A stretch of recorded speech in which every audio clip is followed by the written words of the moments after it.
પ્રભુ હરે કૃષ્ણ. હરે કૃષ્ણ પ્રભુ. સ્વાગત છે આપનું. વેલકમ. હરે હરે કૃષ્ણ કૃષ્ણ પ્રભુ. દંડવત ભાવ સિંધુ પ્રણામ. પ્રભુ. વેલકમ.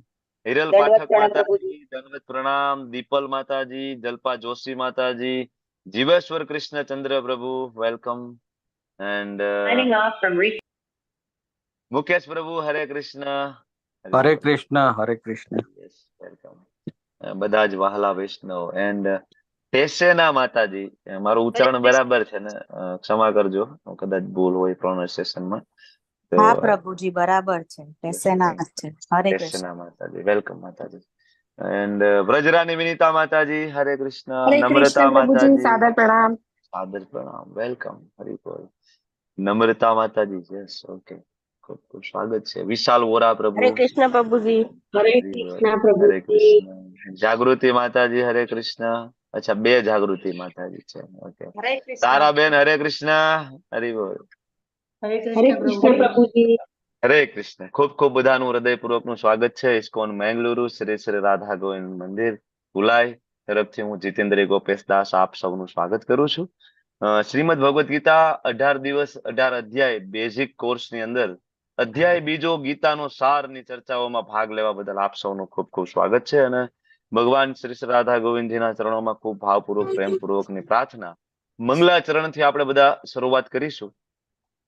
આમ તો આપણને બધાને ખબર હોય કે મંગલાચરણ એટલે શું, છતાં પણ આપણે આ મંગલાચરણનો અર્થ પણ આપણે લઈશું. બરાબર, થોડો આપણને સમય મળે, એકાદું ચેપ્ટર, નાનું ચેપ્ટર જયારે હોય ને, તો આપણે મંગલાચરણનો થોડો અર્થ પણ એ દિવસે આપણે જરૂરથી કવર કરશું. Okay, just a minute.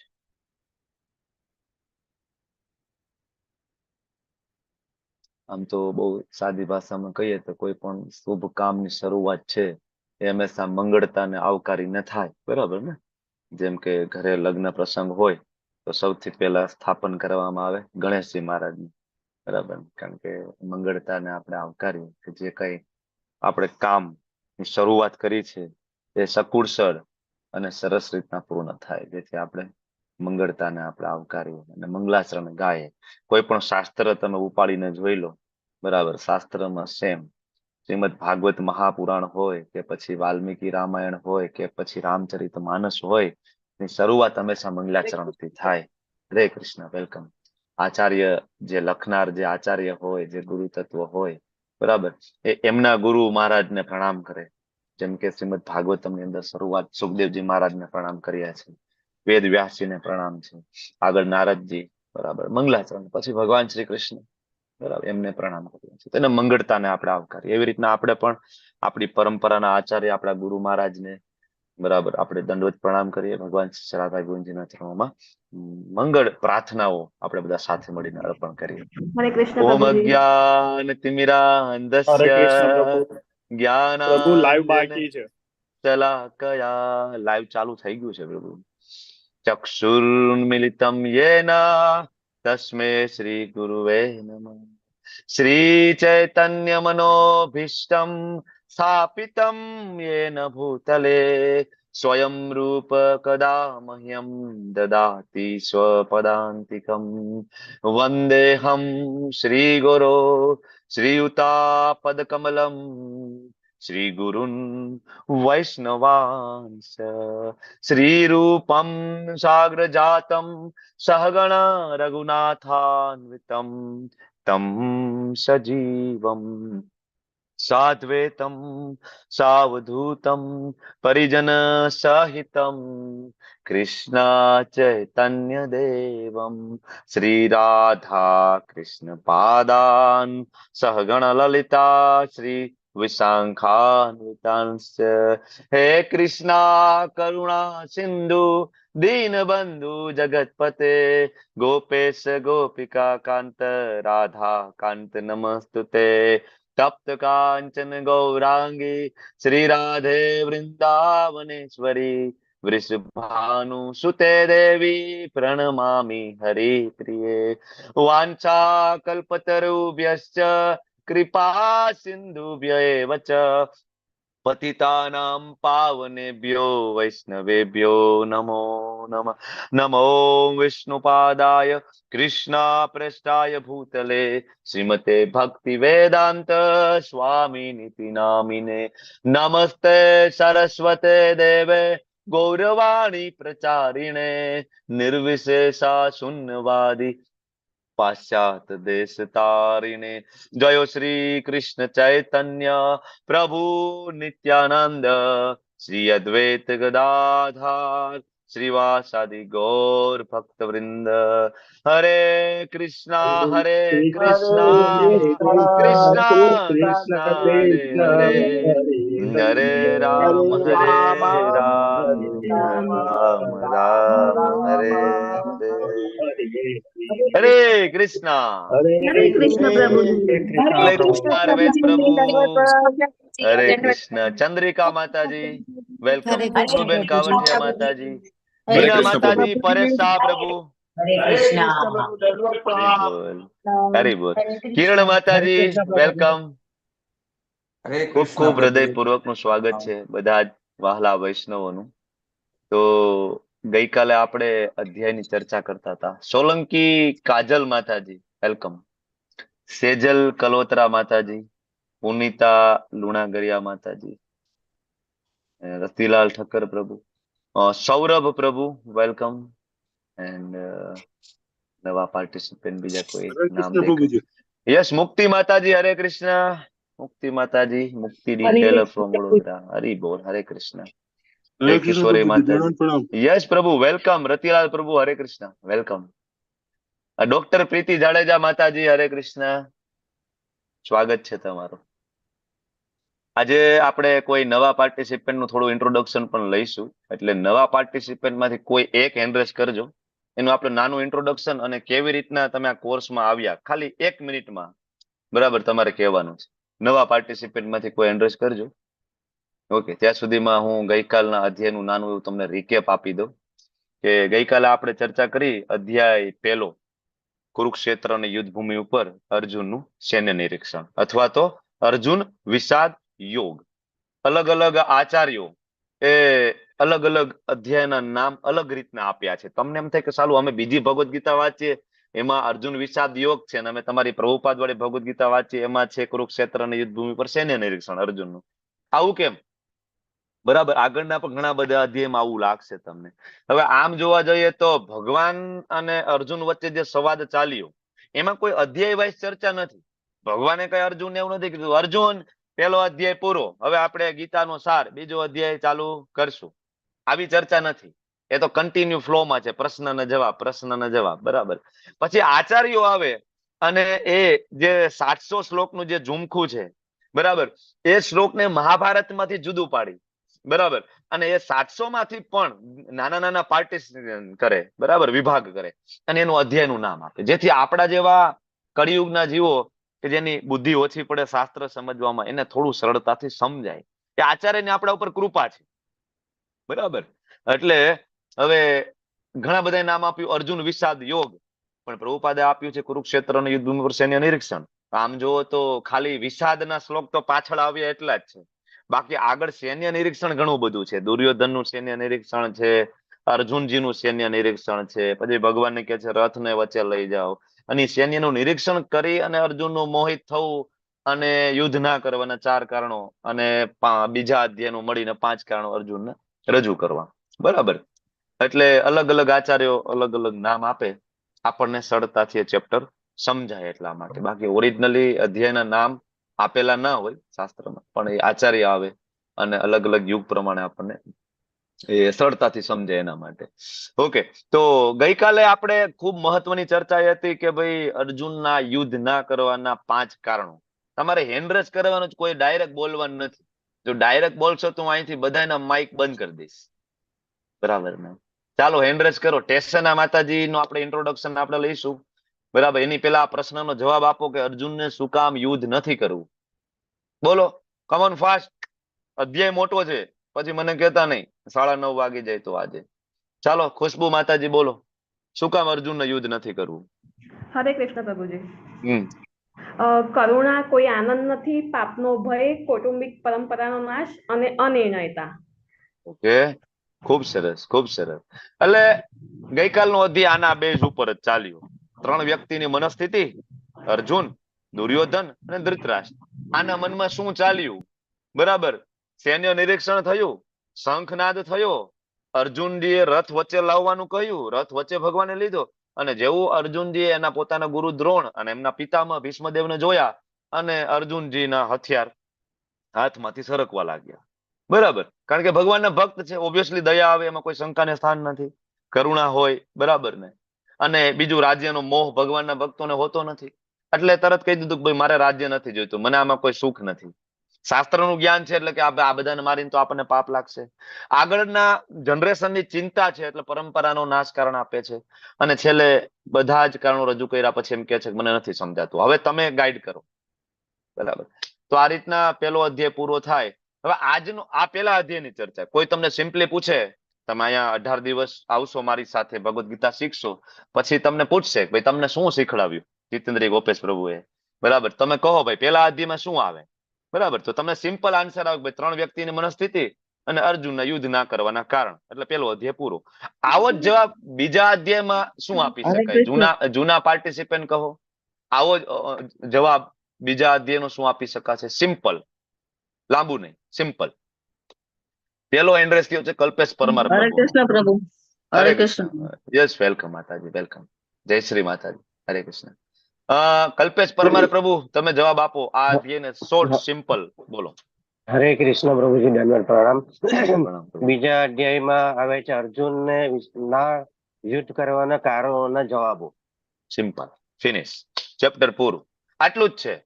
અર્જુને પેલા અધ્યાય અને બીજા અધ્યાયનો એક કારણ મળીને ટોટલ 5 કારણ આપણને આપી દીધા, બરાબર? ભગવાને, પ્રભુ આ કારણ છે અને હું યુદ્ધ નહીં કરું. બીજું અધ્યાય એટલે શું? તો કે એ બધા પ્રશ્નના જવાબ એક સાથે આખો અધ્યાય બને, એટલે ગીતાનો સાર. અને એટલા માટે એ અધ્યાયનું નામ છે ગીતાનો સાર, કારણ કે બીજા અધ્યાયની અંદર બધું જ છે. બીજા અધ્યાયની અંદર કર્મયોગ છે, એમાં સકામ કર્મયોગ છે, એમાં નિષ્કામ કર્મયોગ પણ છે, બરાબર? બીજા અધ્યાયમાં ભક્તિ યોગને પણ ટચ કર્યો છે ભગવાને, બરાબર? બીજા અધ્યાયની અંદર સાંખ્ય યોગનું વિસ્તૃત વર્ણન છે. એટલે ઘણા બધા આચાર્ય બીજા અધ્યાયનું નામ આપ્યું છે સાંખ્ય યોગ, પણ ખાલી સાંખ્ય યોગ નથી. સાંખ્ય યોગના શ્લોક તો 11 થી 30, એટલામાં સાંખ્ય યોગ પૂરો થઈ જાય છે, બરાબર? એટલે આપણને પ્રભુપાદે નામ આપ્યું છે ગીતાનું સાર, કારણ કે આખી ભગવદ ગીતામાં 3જા અધ્યાયથી લઈ અને 17મા અધ્યાય, 17મા અધ્યાય હું એટલા માટે કહું છું કે 18મો અધ્યાય ફરીથી રિવિઝન છે. 17મા અધ્યાયના છેલ્લા શ્લોકમાં ભગવદ ગીતા ત્યાં પૂરી થઈ જાય છે. 18મો અધ્યાય ફરીથી રિકેપ છે. તો 3જા અધ્યાયથી લઈને 17મા અધ્યાયના અંત સુધીમાં જે કંઈ પણ ચર્ચા આવશે, એ બધી જ ચર્ચાઓને મોટું મોટું શું વર્ણન આવશે, બરાબર? એનું કહેવાય ને સામાન્ય ટેલર, બરાબર? મોટું મૂવી હોય, 2.5-3 કલાકનું, એનું તમે જો ટીઝર આવે પેલા તો કેટલું હોય? 1-2 મિનિટનું હોય, 3 મિનિટ ને 5 મિનિટનું હોય ને. એવી રીતના આખી ભગવદ ગીતામાં શું આવશે, તો એ ગીતાનો સાર અધ્યાયની અંદર છે. અધ્યાયની અંદર ખૂબ મહત્વની ટીચિંગ્સ થી શરૂઆત થશે આજનું, બરાબર? અને જસ્ટ ટેસેના માતાજીનું આપણે નાનું ઇન્ટ્રોડક્શન લેવાનું હતું, 1 મિનિટનું, કે કેવી રીતના આપણી સાથે જોડાયા. વિડીયો ઓન કરીને કહેશો તો અમને ખૂબ આનંદ થશે, જેથી અમે તમને ઓળખી શકીશું. તેથી ભવિષ્યમાં રાતની યાત્રામાં મળીએ તો આપણને એવું લાગે કે આપણા પરિવારના સભ્ય છે. ઘણા બધા અમારા ગુરુ બહેનો, ગુરુ ભાઈઓ છે. હમણાં અમે યાત્રામાં માયાપુર મળ્યા હતા, પછી હમણાં મેંગ્લોર મળ્યા હતા. તો એવું લાગે કે સાથે જ રહેતા હોય. કલ્પેશ પરમાર પ્રભુ અમે બધા સવારમાં એવું લાગે કે એક ઘરના સભ્ય છીએ. બસમાં બેસવા માટે ઉતાવળ કરતા હોય, એકાબીજાને ઉઠાડતા હોય. એટલા માટે વિડીયો ઓન રાખવો બહુ જરૂરી છે, અને આત્મીયતા આવે આપણને બધાને. યસ, ટેસેના માતાજી, હરે કૃષ્ણ. હરે કૃષ્ણ પ્રભુજી. મારું નામ ટેસેના પટેલ છે અને હું 6 months પ્રેગ્નેન્ટ છું. મેં ભાગવત ગીતા વાંચી, પણ મને એમાં કઈ જ ડિટેલમાં ખબર ન પડી. પછી મારા એક આંટી છે જે આ ઇસ્કોન ફેમિલી સાથે જોડાયેલા છે, એટલે એમને મને આની ઇન્ફોર્મેશન ને ગાઈડન્સ આપી, એટલે એમના થ્રુ મેં આ જોઈન કર્યું. આજે મારો 2nd ડે છે. અને ગઈકાલે પહેલી વાર એવું થયું કે સવારમાં ઉઠીને મેં ગીતાજીનો ફર્સ્ટ અધ્યાયના આટલું બધું ડિટેલમાં સમજી, અને આખો દિવસ મારો એનર્જેટિક ગયો છે. એટલે મને બહુ જ સારું લાગ્યું છે. એટલે હું હોપ રાખું છું કે હું બધા લેવલ ટ્રાય કરું કમ્પ્લીટ કરવાનું. વેરી ગુડ, ખૂબ સરસ માતાજી, ખૂબ સરસ. અને ખરેખર આઈડિયલ ટાઈમમાં તમે જોઈન થયા છો, મને ખૂબ આનંદ થાય છે રિયલી. બરાબર. ના, અત્યારે તમે પ્રેગ્નન્ટ છો. બરાબર. એક સરસ જીવ આત્મા તમારા ગર્ભમાં અત્યારે કહેવાય ને પોષણ પામે છે, ને આગળ જતા એ ભગવાનના સરસ ભક્ત અને એકદમ સક્સેસફુલ બરાબર માણસ બનશે. જીવ ભગવાનની સેવામાં લાગશે ને કેટલા બધા જીવોને ભગવાનની સેવામાં લઈ જશે, ને તમારો પોતાનો પરિવારનો ઉદ્ધાર કરશે. કારણ કે ભગવદ્ ગીતા એને ગર્ભમાં સાંભળી છે અને બાળક સાંભળે છે. શાસ્ત્રોમાં એના પ્રમાણ છે, એના પુરાવા છે, અને ઇવન મેડિકલ સાયન્સ પણ એ વસ્તુ પ્રૂવ કરે છે અત્યારે. કારણ કે હું પોતે ડોક્ટર છું. બરાબર. અને ધીમે ધીમે ધીમે ટેકનોલોજી જેમ જેમ ડેવલપ થતી જાય છે, મેડિકલ સાયન્સ પણ એ પ્રૂવ કરે છે કે તમારા પોતાના વાણી, વર્તન, તમારી માનસિક સ્થિતિ, આ બધી વસ્તુનો પ્રભાવ તમારા ગર્ભમાં રહેલા બાળક ઉપર પડે છે અને આગળના એના ડેવલપમેન્ટ ઉપર પણ પડે છે. તો આઈડિયલ પરફેક્ટ ટાઈમ છે. હરી બોલ. ખૂબ સરસ. વેલકમ ટેસેના માતાજી. અમે આશા રાખીએ છીએ તમે અમારી સાથે જોડાયા રહો. બરાબર. અને કાંઈ પણ પ્રશ્ન હોય, નવા પાર્ટિસિપન્ટ ખાસ જે જોડાયા છે, કાંઈ પણ પ્રશ્ન હોય, બરાબર, આપણે સરસ એક પારિવારિક માહોલ છે. હિતેશ્રી માતાજી વેલકમ. બરાબર. કાંઈ ચિંતા કરવાની જરૂર નથી. માઇક ચાલુ કરી હેન્ડ રેસ કરીને પૂછી લેવાનું, પ્રભુજી આ પ્રશ્ન છે. આમ તો ક્વેશ્ચન આન્સર સેશન આપણે ઓપન કરીએ છીએ લાસ્ટમાં. બરાબર. તો બે ધડક પૂછવાનું છે અને બિલકુલ એવું માનવાનું છે મને કાંઈ ખબર નથી પડતી, અને બિલકુલ એવું માનવાનું છે કે આ કોઈને ખબર નથી પડતી. એ જેટલા પણ આ જોડાયા છે અપ ટુ 100 પાર્ટિસિપન્ટ, તમારે એવું માનવાનું છે કે આ કોઈને કઈ ખબર નથી પડતી, ઇવન મને પણ. કાંઈ ચિંતા નથી કરવાની, બધાએ સાથે મળીને શીખવાનું છે. મને આવડશે તો શાસ્ત્રમાંથી જવાબ આપીશ. બાકી એવું નથી કેતો કે હું બહુ મોટો તત્વજ્ઞાની માણસ છું ને તમારા બધા પ્રશ્ન જવાબ મારી પાસે હશે. પણ હા, મને નહીં આવડે તો મારા ગુરુ મહારાજ છે, મારા શિક્ષા ગુરુ છે. આપણી પાસે સરસ આચાર્ય પરંપરા છે કે આપણે શાસ્ત્રમાંથી જવાબ શોધીને આપણને આપશે. બાકી હું કોઈ મનોકલ્પિત તમને જવાબ નહીં આપું કે ના ના મને ગમે છે ને હું કઉ છું એમ. અહીંયા હું કઉ છું એને કોઈ અવકાશ નથી. અહીંયા શાસ્ત્ર શું કે છે, ગુરુ શું કે છે, ભગવાન શું કે છે, માત્ર એની જ ચર્ચાઓ છે. એટલે બે ઝડક તમે લોકો પ્રશ્ન પૂછજો. બરાબર. અને આપણે આજના અધ્યાય તરફ આગળ વધીએ. ખૂબ લાંબો અધ્યાય છે, પણ મારે રોજ એક એક નવા પાર્ટિસિપેન્ટ નું આ રીતના ઇન્ટ્રોડક્શન જોઈએ છે. એટલે આવતીકાલ માટે નવા પાર્ટિસિપેન્ટ માંથી કોણ તૈયાર થશે? ઘણા બધાને માઇક ચાલુ કરીને બોલવામાં થોડું સ્ટેજ ફિયર જેવું હોય છે, ના ના કેમ બધાની વચ્ચે બોલવું. તો હું ફરીથી કહી દઉં, પારિવારિક માહોલ છે, બોલો, કઈ ચિંતા કરવાની જરૂર નથી. આવડે ના આવડે ની કઈ ટેન્શન લેવાની જરૂર નથી આપણે. બરાબર ને? તો કાલે ઇન્ટ્રોડક્શન કોણ આપશે? હિતેશ્રી માતાજી આપશે. રાઈટ. એનો વિડીયો ચાલુ છે. હિતેશ્રી સાધુ માતાજી. બરાબર ને? કેવી રીતના તમે આ કોર્સમાં આવ્યા છો અને શું શું તમારી અપેક્ષાઓ છે આ કોર્સ પાસેથી અને મારી પાસેથી. બરાબર ને? તો આગળ વધશું. આજનો અધ્યાય તમે લોકોએ સરસ જવાબ આપ્યો. 5 કારણ અને 5 કારણોના જવાબ. આનો સ્ક્રીનશોટ લઈ લો. આ તમારી સામે જે છે, કારણ કે ગઈકાલે 5 જે કારણ રજૂ કર્યા ને અર્જુને, કરુણા, કોઈ આનંદ નથી, પાપનો ભય, કૌટુંબિક પરંપરાનો નાશ અને અનિર્ણયતા. બસ એ 5 ના જવાબના શ્લોકો સામે લખેલા છે. જો અર્જુને કીધું પ્રભુ હું મારી ના શકું, કરુણા, મને દયા આવે છે. તો ભગવાને 11 થી લઈને 30 શ્લોકમાં અર્જુનને જ્ઞાન આપ્યું કે અર્જુન આપણે શરીર નથી. અર્જુન તું શરીર નથી, તું આત્મા છે. વી આર સોલ. બરાબર. અને સાંખ્ય યોગનું જ્ઞાન આપે છે. કોઈ આનંદ નથી તો ભગવાન 31 થી લઈને 37 શ્લોકમાં અર્જુનને જવાબ આપે છે. અને ત્યાં અર્જુન સકામ કર્મ યોગની ચર્ચાઓ. પાપનો ભય, કૌટુંબિક પરંપરાનો નાશ. બરાબર. ત્યાં ભગવાન નિષ્કામ કર્મ યોગ. બરાબર. અને વર્ણશંકર પ્રજાને કઈ રીતના રોકવા માટે આઈડિયલ બનવાની વાત. તો 33, 38 થી લઈને 53 શ્લોક, 45, 46 અને ત્રીજા અધ્યાયના શ્લોક. અને છેલ્લે અનિર્ણિતતા. ભગવાન એક શ્લોકમાં જવાબ આપે 2.41. બરાબર. એટલે આ સ્લાઇડ બહુ જ મહત્વ, આના ઉપર આખો અધ્યાય ટકેલો છે. બરાબર.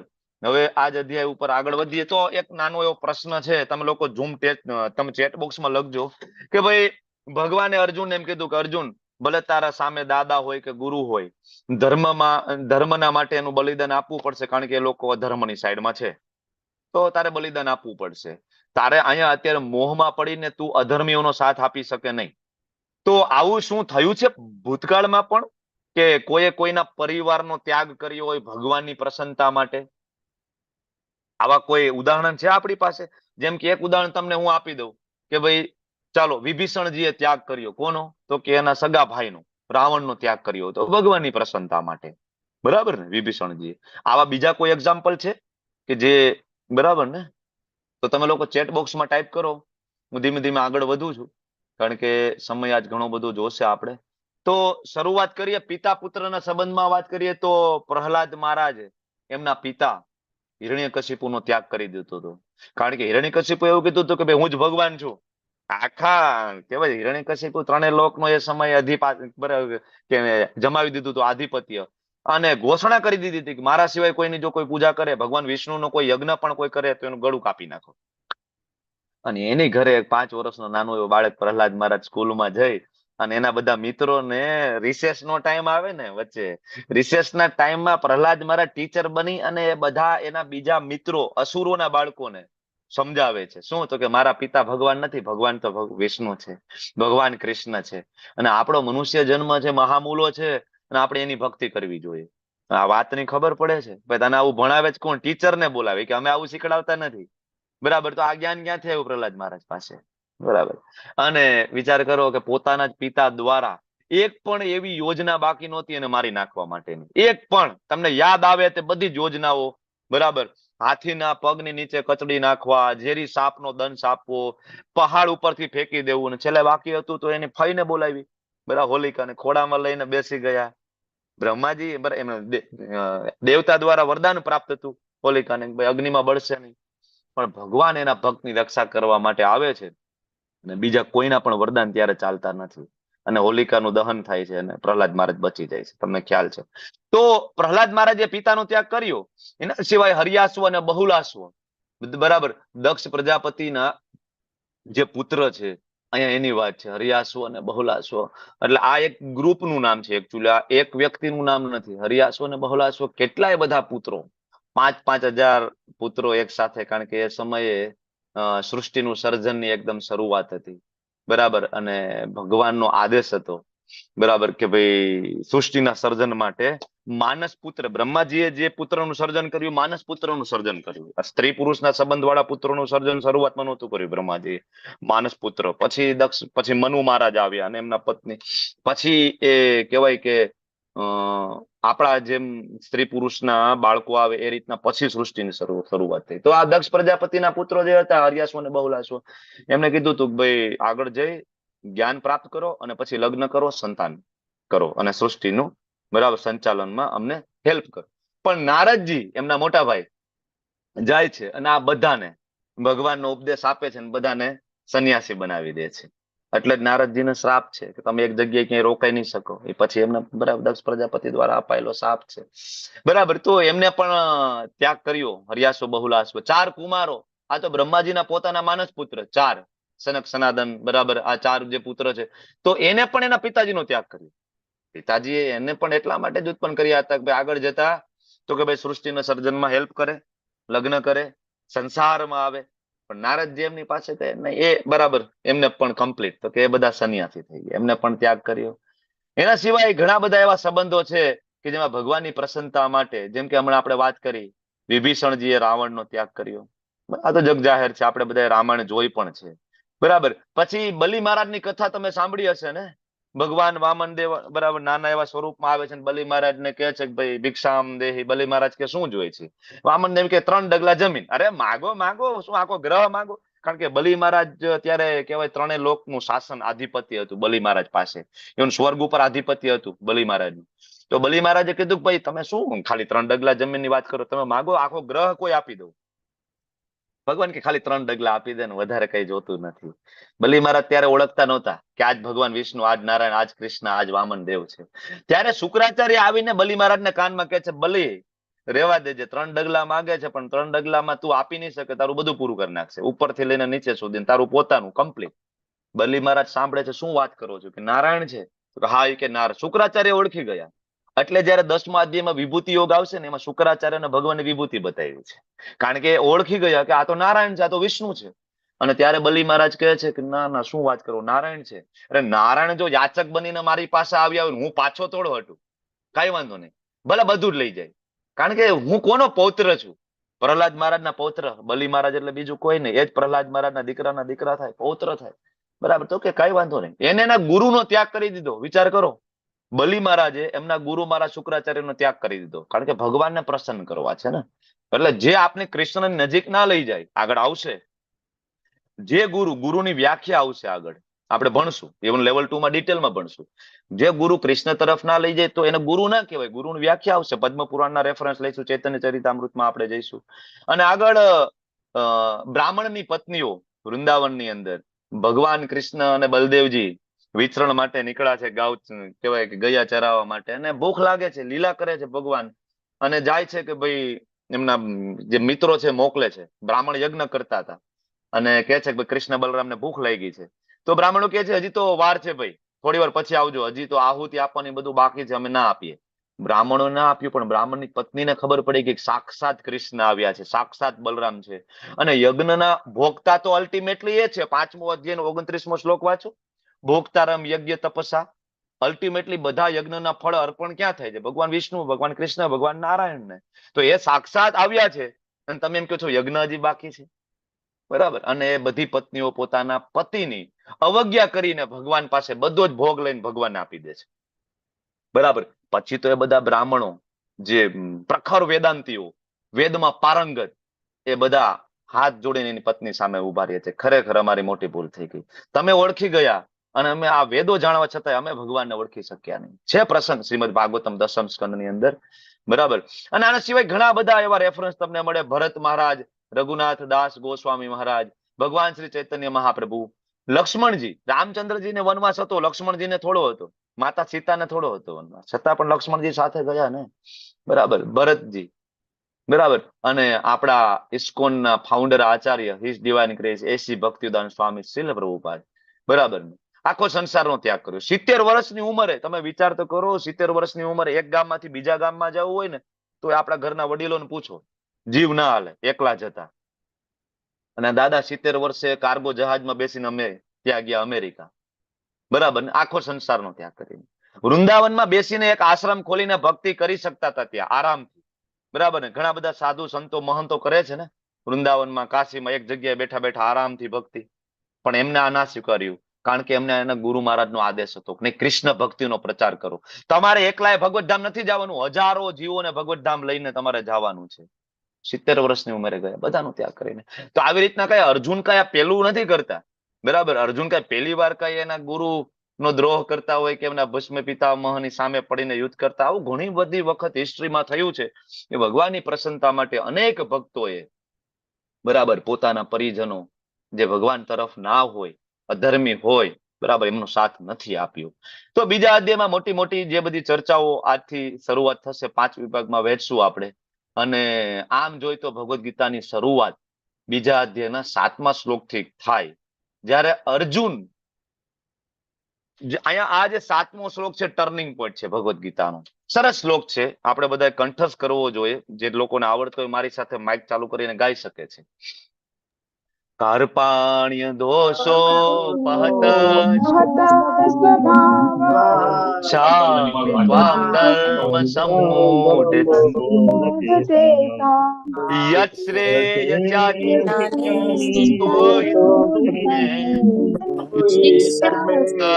હમ સાધિ મામ.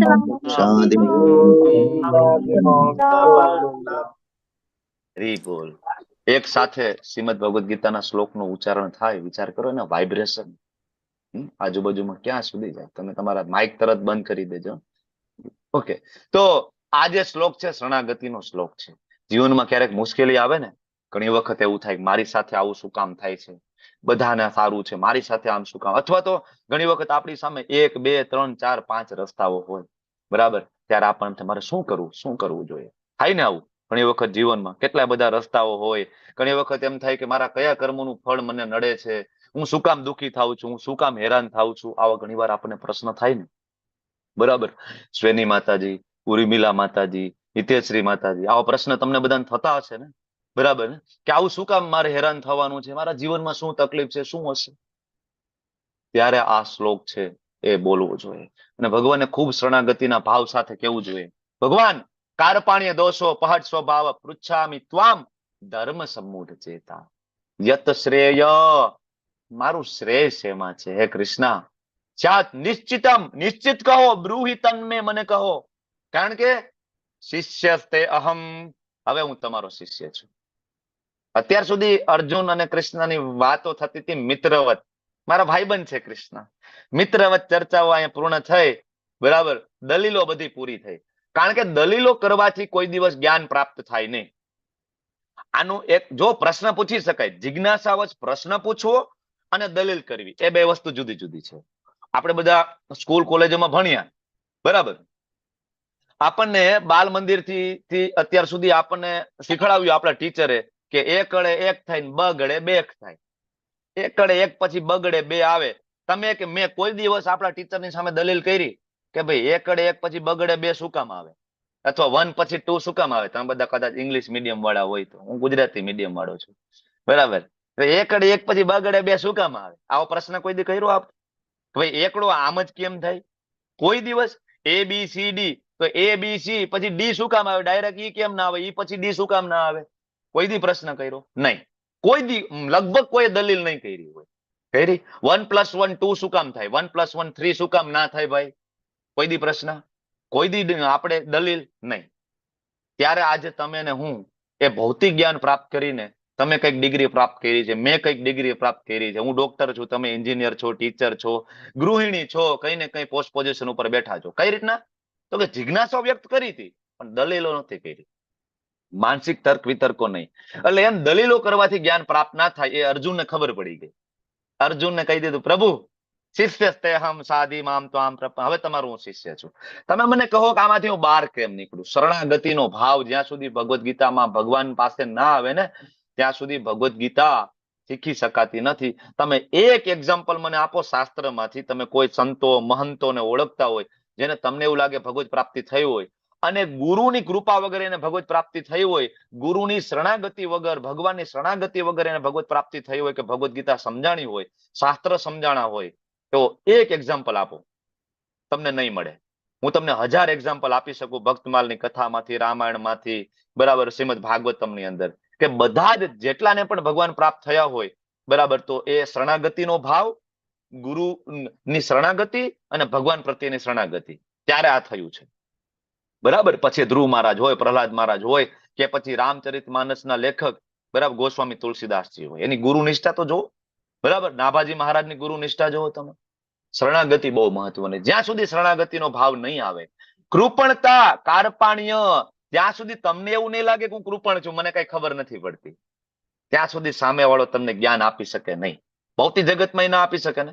આપી શકે, બરાબર ને? તમે તમારા ટીચર પાસે જાઓ, બરાબર, ધારો કે તમારે ઇંગ્લિશ શીખવું છે અને તમારા ઇંગ્લિશના ટીચર પાસે જાઓ, ટીચરને કહો કે આ તો ઠીક છે ભાઈ, મારે થોડું ઘણું શીખવું છે તમારે, બાકી આમ તો મને બધું આવડે છે, આપણે બધું વાંચી લીધું છે, હું આમ તો વિદ્વાન છું, તમારે ઘરે આવ્યું કોણ તમને શીખડાવશે?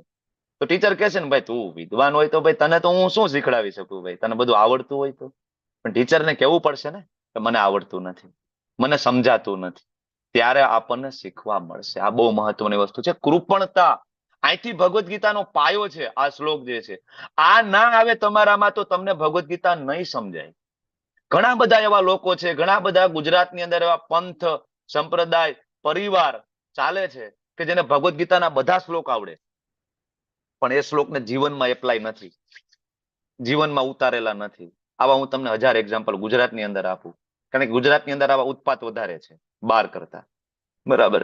તો જ્યાં સુધી શરણાગતિનો ભાવ નહીં આવે ત્યાં સુધી ભગવદ્ ગીતા આપણે સમજી શકતા નથી. એટલે અર્જુન આ શરણાગતિના ભાવ સાથે ભગવાનના શરણાગત થયા અને હવે ભગવાનને કહે છે મને જ્ઞાન આપો. શું ક્યારે આપણે આવી રીતના ભગવાનના શરણે ગયા છીએ? બરાબર. ના ગયા હોય તો જાજો. ક્યારેક જીવનમાં મુશ્કેલી હોય ને, રાત્રે સૂતી વખતે આ શ્લોક બોલજો, કાર્પણ્ય દોષો પહટ સ્વભાવ. ના આવડે તો જોઈને જોઈને બોલજો, રસ્તા ખુલશે, એમાં કોઈ શંકાને સ્થાન નથી. બરાબર. કારણ કે આ શરણાગતિનો શ્લોક છે, અહીંથી ભગવદ્ ગીતાની શરૂઆત થાય. અને અર્જુન આખી ભગવદ્ ગીતામાં વાંચશે શું? પ્રભુ મારું શ્રેય શેમાં છે?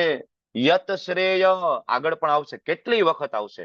અર્જુન પ્રેય નહીં માગે, બે શબ્દ છે, શ્રેય અને પ્રેય. પ્રેય એટલે શોર્ટ ટર્મ બેનિફિટ, ટૂંકા ગાળાનો ફાયદો.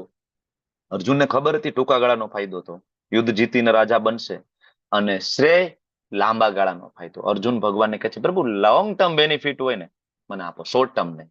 બરાબર. તો આવી રીતના શરણાગતિ, જયારે ગજેન્દ્ર મોક્ષની કથા શ્રીમદ ભાગવતમની અંદર છે, ગજેન્દ્ર મોક્ષે ભગવાનને શરણાગતિ થઈ, ભગવાન સાક્ષાત દોડીને આવ્યા. સ્વયં બ્રહ્માજીથી ભૂલ થાય છે, બ્રહ્મ વિમોહન લીલા, બરાબર, ભગવાનના શરણે આવે છે, બરાબર ને. અને ઘણા બધા પ્રસંગો છે. પ્રહલાદ મહારાજ ભગવાન નરસિંહદેવના શરણે જાય છે, ખૂબ ક્રોધિત. નરસિંહદેવનું ક્યારેક કથા વાંચો, ક્યારેક સાંભળો, બરાબર, રૂવાડા ઉભા થઈ જાય. નરસિંહદેવનું જે ચરિત્રનું જે વર્ણન છે, બરાબર, જે હિરણ્યકશિપુ સાથે એમની જે ફાઇટ છે, અને પછી એનું જે રૌદ્ર સ્વરૂપ છે, બરાબર, બધા દેવી દેવતાઓ દૂરથી જોઈ અને થરથર કાપે છે. બરાબર, ઇન્દ્ર તો ઠીક છે, સાક્ષાત બ્રહ્માજી દૂર ઉભા છે, સાક્ષાત કાપે છે કે આને શાંત કેમ કરવાના. હિરણ્યકશિપુનો વધ થઈ ગયો, હિરણ્યકશિપુ એને ફાડી નાખ્યા, મારી નાખ્યા, બધું પતી ગયું. પછી બ્રહ્માજી વિચાર કરે છે કે આને શાંત કેવી રીતના કરવાના. બરાબર, બધા દેવતાઓ નક્કી કર્યું, ભગવાન શિવજી મહાદેવને બોલાવે. સાક્ષાત શિવજી સામે ઉભા છે, ભગવાનને પ્રાર્થના કરે છે, પ્રભુ હવે શાંત થઈ જાવ. બરાબર, હવે તમારી યોજના પૂરી થઈ ગઈ ને આવવા માટેની. ત્યારે ભગવાન નરસિંહદેવ કે છે, કઈ રીતના શાંત થાવ? તમે કહો છો મારા ભક્તને હેરાન કર્યા છે, શાંત નહીં થાવ. ના થયા, ભાગવતમાં વર્ણન છે, ના થયા. બધા કહે છે કે કામ કરો, કોઈનાથી શાંત ના થાય ને તે પત્નીથી શાંત થઈ જાય. હારા હારા શાંત થઈ જાય છે પત્નીથી. બોલાવો લક્ષ્મીજીને, બોલાવ્યા. ભાઈ આવો, તમારા પતિ ખબર છે ક્યાં છે સવારના? તો કે સવારના નીકળી ગયા છે, દેખાણા નથી, કે હમણાં આવું કઈ ગયા છે, અહીંયા છે, કે આવો તો ખરી.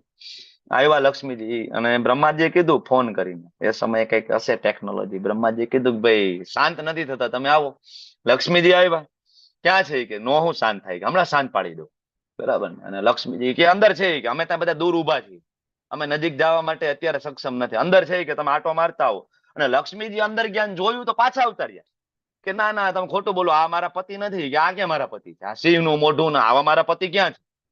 બરાબર જોવો, કે અંદર જઈને જો તમે, કે તમે રોજ ચરણકમળની સેવા કરો છો ને, પગની સેવા, એકવાર જો ચરણકમળ જોઈને તમે ઓળખી જશો કે આ તમારા જ છે. અંદર ગયા ને જોયું ફરીથી, તો કે આ છે તો એ, કે પણ અત્યારે એ મૂડમાં નથી લાગતા, અત્યારે આને વર્તાવાય નહીં, પાછા એ તમારે જે કરવું હોય કરો, હું જાઉં છું, કે અત્યારે આને બોલાવવા જેવા નથી. સાક્ષાત લક્ષ્મીજી પાછા જતા રહ્યા. ત્યારે બ્રહ્માજી બધા દેવતાઓ ભેગા મળીને કહે છે, કોના માટે પ્રગટ થયા છે? એને બોલાવી. પ્રહલાદ મહારાજને બાજુમાં કે બોલાવે છે, નજીક આવો. પ્રહલાદ મહારાજને હાથમાં હાર દે, તમે જ આવી, કે અમે નહીં. ને પ્રહલાદ મહારાજને કોઈ ભય નથી, કોઈ ડર નથી, મદ મસ્ત ચાલ, બરાબર ને, એમ કે મુખ ઉપર સરસ મજાનું સ્મિત, ભગવાન ઉપર શ્રદ્ધા છે, પૂર્ણ વિશ્વાસ થઈ. બાજુમાં જઈને ભગવાનને હાર પહેરાવે છે. ભગવાન નરસિંહદેવ પ્રહલાદ મહારાજને ઉપાડીને ખોળામાં બેસાડે છે. બરાબર, અને સિંહ એના બચ્ચાને કેવી રીતના પ્રેમ કરે? ચાટીને, જીભથી. બરાબર ને, પ્રહલાદ મહારાજ જીભથી ચાટીને પ્રહલાદ મહારાજને પ્રેમ કરે છે. હાથ, એનો પંજો પ્રહલાદ મહારાજ ઉપર મૂકે છે. બરાબર, શરણાગતિનો ભાવ. ત્યારે ભગવાન પ્રસન્ન થાય. હનુમાનજી મહારાજને ક્યારે આપણે ભૂલી શકીએ? કેમ ભૂલી શકીએ? શરણાગતિની વાત આવે તો. બરાબર ને, ડગલે ને પગલે પ્રભુ રામચંદ્રના ચરણ કમળમાં બેઠા છે. આજ પણ જયારે ભક્તોની ચર્ચા થાય અને હનુમાનજી મહારાજની ચર્ચા ના હોય, એવું કોઈ દી બને નહીં. અને આજે પણ જ્યાં ભગવદ્ ગીતાની ચર્ચા હોય, જ્યાં રામચરિત માનસ, જ્યાં રામાયણની ચર્ચા હોય, ભાગવતમની ચર્ચા હોય, અને એ ક્લાસમાં હનુમાનજી ઉપસ્થિત ન હોય, એવું કોઈ દી બને નહીં. કારણ કે હનુમાનજીનું પોતાનું વચન છે કે આ જગતની અંદર છેલ્લો રામકથા વાચક, રામાયણ વાચક, કથાકાર, ભાગવત કથાકાર છેલ્લો વધે ત્યાં સુધી હું અહીંયા રહીશ. ભગવાન પુષ્પક વિમાનમાં બેસવાનું કે છે, કે હાલો હનુમાનજી હવે કે અયોધ્યા જાય. હનુમાનજી કે પ્રભુની આ કથા હશે? રામચંદ્રજી કે કથા હું તો અહીંયા સાક્ષાત છું, પણ કે કથા હશે તમારી? તો કે ન્યા કથાની જરૂર નથી, હું સાક્ષાત છું. પ્રભુ મારે તો, મને કથામાં રુચિ છે, મારે કથા સાંભળવી છે. ત્યારે ભગવાન ચિરંજીવી ભવનું એને વરદાન આપે, અને હનુમાનજી સાક્ષાત આજે પણ આપણી સમક્ષ ઉપસ્થિત છે. કોઈ પણ કથા ચાલે, હનુમાનજી મહારાજ ના હોય એવું કોઈ બને નહીં. બરાબર, શરણાગતિનો ભાવ છે, ત્યારે ભગવાન એટલા પ્રસન્ન થાય. ભગવાન પાસેથી શીખવાનું છે, કારણ કે ભગવાન બેસ્ટ ટીચર છે, કૃષ્ણ છે બેસ્ટ ટીચર છે. જો કોઈ પણ હોય, કોઈ પણ પંથ હોય, સંપ્રદાય, ઇવન નિરાકારવાદી, માયાવાદી, વેદાંતિઓ ભગવદ ગીતા તો વાંચે જ છે. ભલે એમાંથી પોતાના કે બુદ્ધિ શક્તિ પ્રમાણે કંઈક ને કંઈક ગ્રહણ કરે છે, પણ વાંચે તો ભગવદ ગીતા છે, અને એ માને છે કે શ્રેષ્ઠ ટીચર કૃષ્ણ છે. કારણ કે વિચાર કરો, એક બાજુ 11 અક્ષોની સેના, એક બાજુ 7 અક્ષોની સેના, ધમાસાણ યુદ્ધ ચાલુ થવાનું છે, સંઘ ફૂંકાઈ ગયા છે, અને અર્જુન એમ કહે છે કે હું મારા દાદા હારે યુદ્ધ નહીં કરું, હું મારા ગુરુ હારે યુદ્ધ નહીં કરું. આની જગ્યાએ આપણે હોય તો શું કહીએ? એટલે ભાઈ, પેલા તને ખબર નહોતી તારા દાદા ને તારા ગુરુ સામે ઉભા રહેવાના, થોડા આપણા પક્ષમાં આવવાના છે, ત્યાં જ ઉભા રહેવાના, તને પેલા ખબર નહોતી? હવે બે બાજુ સેના ગોઠવાઈ ગઈ છે, બરાબર ને, સેંકડો રાજ્યના રાજાઓ તારા માટે બલિદાન દેવા માટે ઉભા છે, તું કહેશ કે યુદ્ધ નહીં કરું? આપણે હોય તો એવું કહીએ ને, છાનો માનો યુદ્ધ કર. જયારે ભગવાન તમુવાચ ઋષિકેશ પ્રહસન્નીવ ભારત સેનયોરુભયોર્મધ્યે વિષિદંતમ ઇદમ વચ. સ્મિત પૂર્વક, સ્માઇલ કરીને, ઠપકો નથી આપતા, હસતા ભગવાન સ્મિત પૂર્વક, બરાબર, ભગવાન અર્જુનને ગાઈડ કરે છે. ભગવાન શ્રેષ્ઠ ટીચર છે. જો પેલો આખો અધ્યાય કૃષ્ણનો એક શબ્દ નથી. અર્જુનને શાંતિથી સાંભળ્યા. આ સારા ટીચર ભગવાન પાસેથી આપણે શીખવું જોઈએ.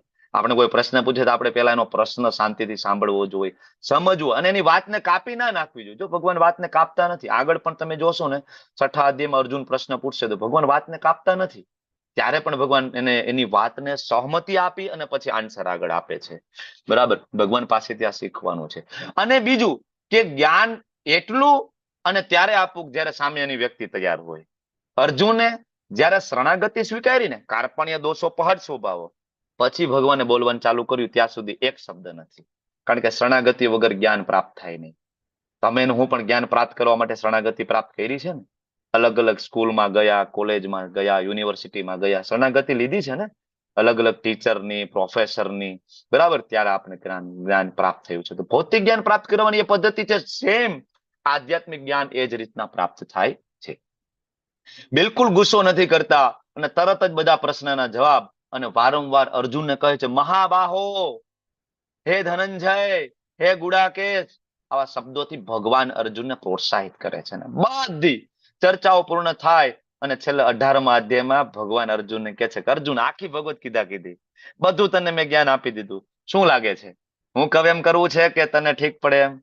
કોઈ વાંધો નહીં, તારી ઘર 2 રસ્તા ઓપન છે, જેમ કરવું એમ, યુ આર ફ્રી. એવું નથી કે ભગવાન એમ કહી દીધું અર્જુન ભગવદ ગીતા કહી દીધી છે ને હવે હું કહું એમ જ તારે કરવાનું છે, એવું નહીં.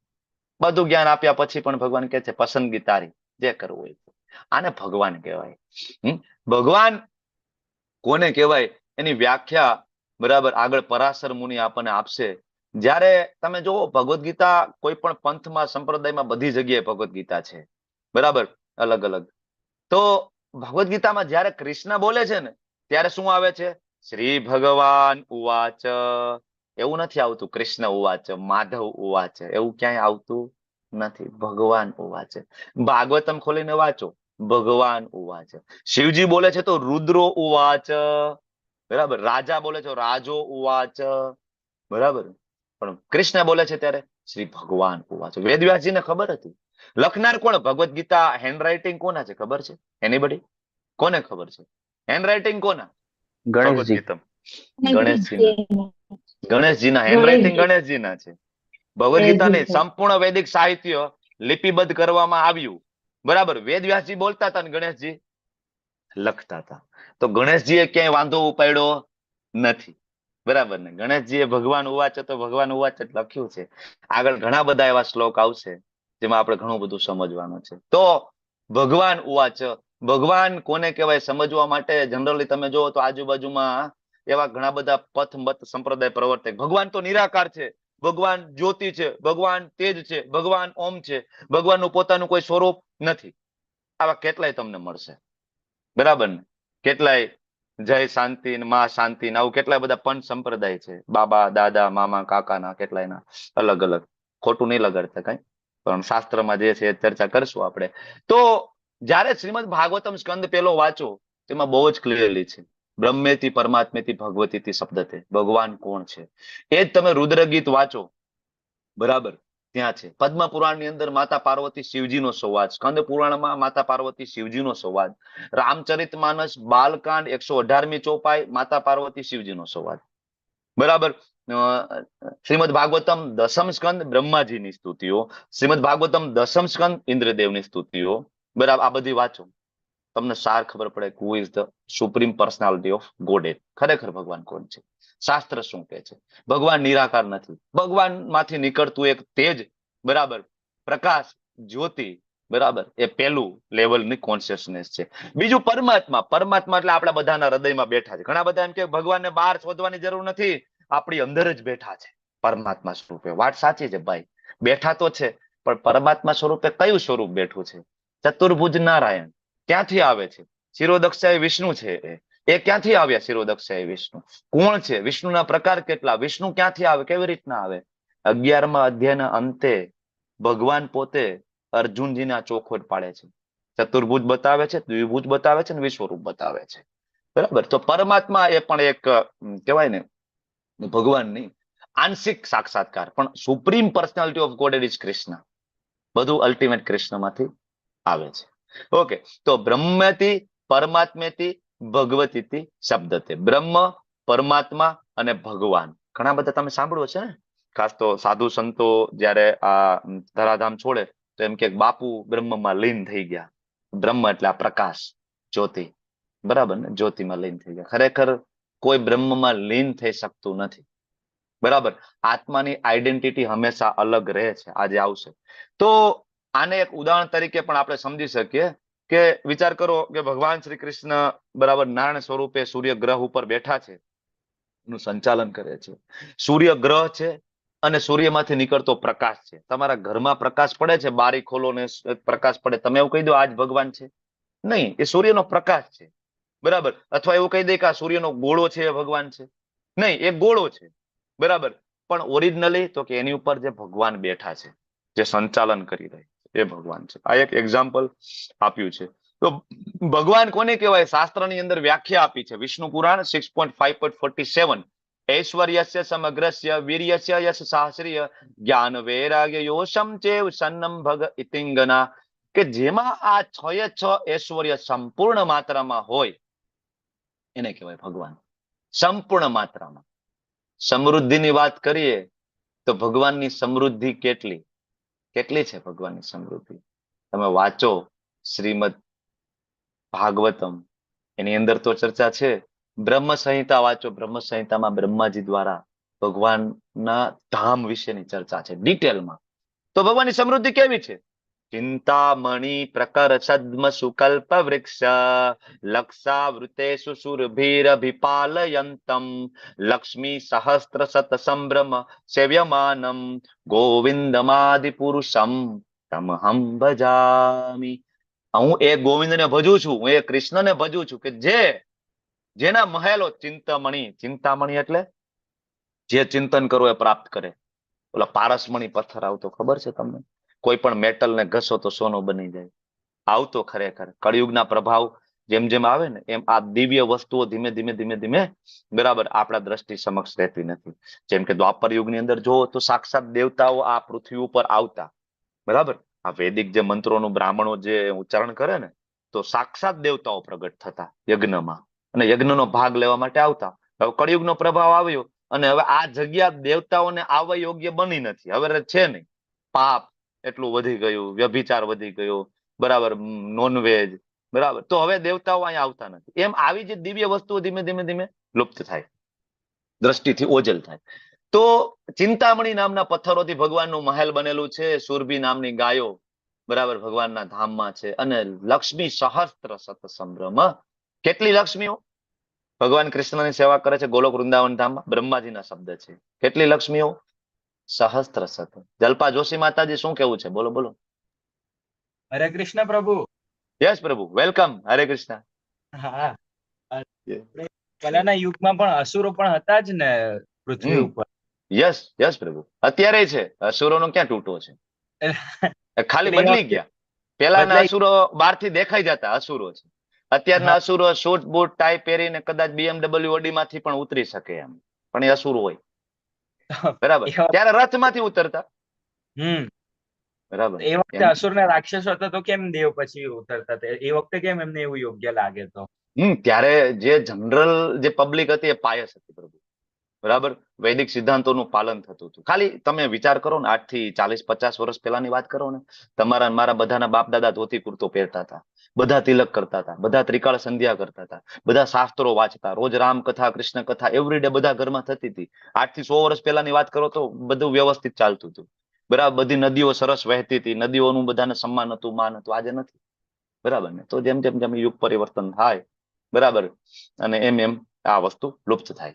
બરાબર. આગળ તમારે પ્રશ્ન હોય તો છેલ્લે લઈ લઈશ પ્રભુ. હજી આટલાથી સંતોષ ના થયો હોય તો હું ચેપ્ટરમાં આગળ વધુ. ચેપ્ટર બહુ લાંબુ, હજી ચેપ્ટર આપણે શરૂઆત નથી કરી એમ. બરાબર. મેઇન મુદ્દો તો બાકી છે. 5 પ્રશ્નના જવાબ શરૂઆત નથી થઈ હજી.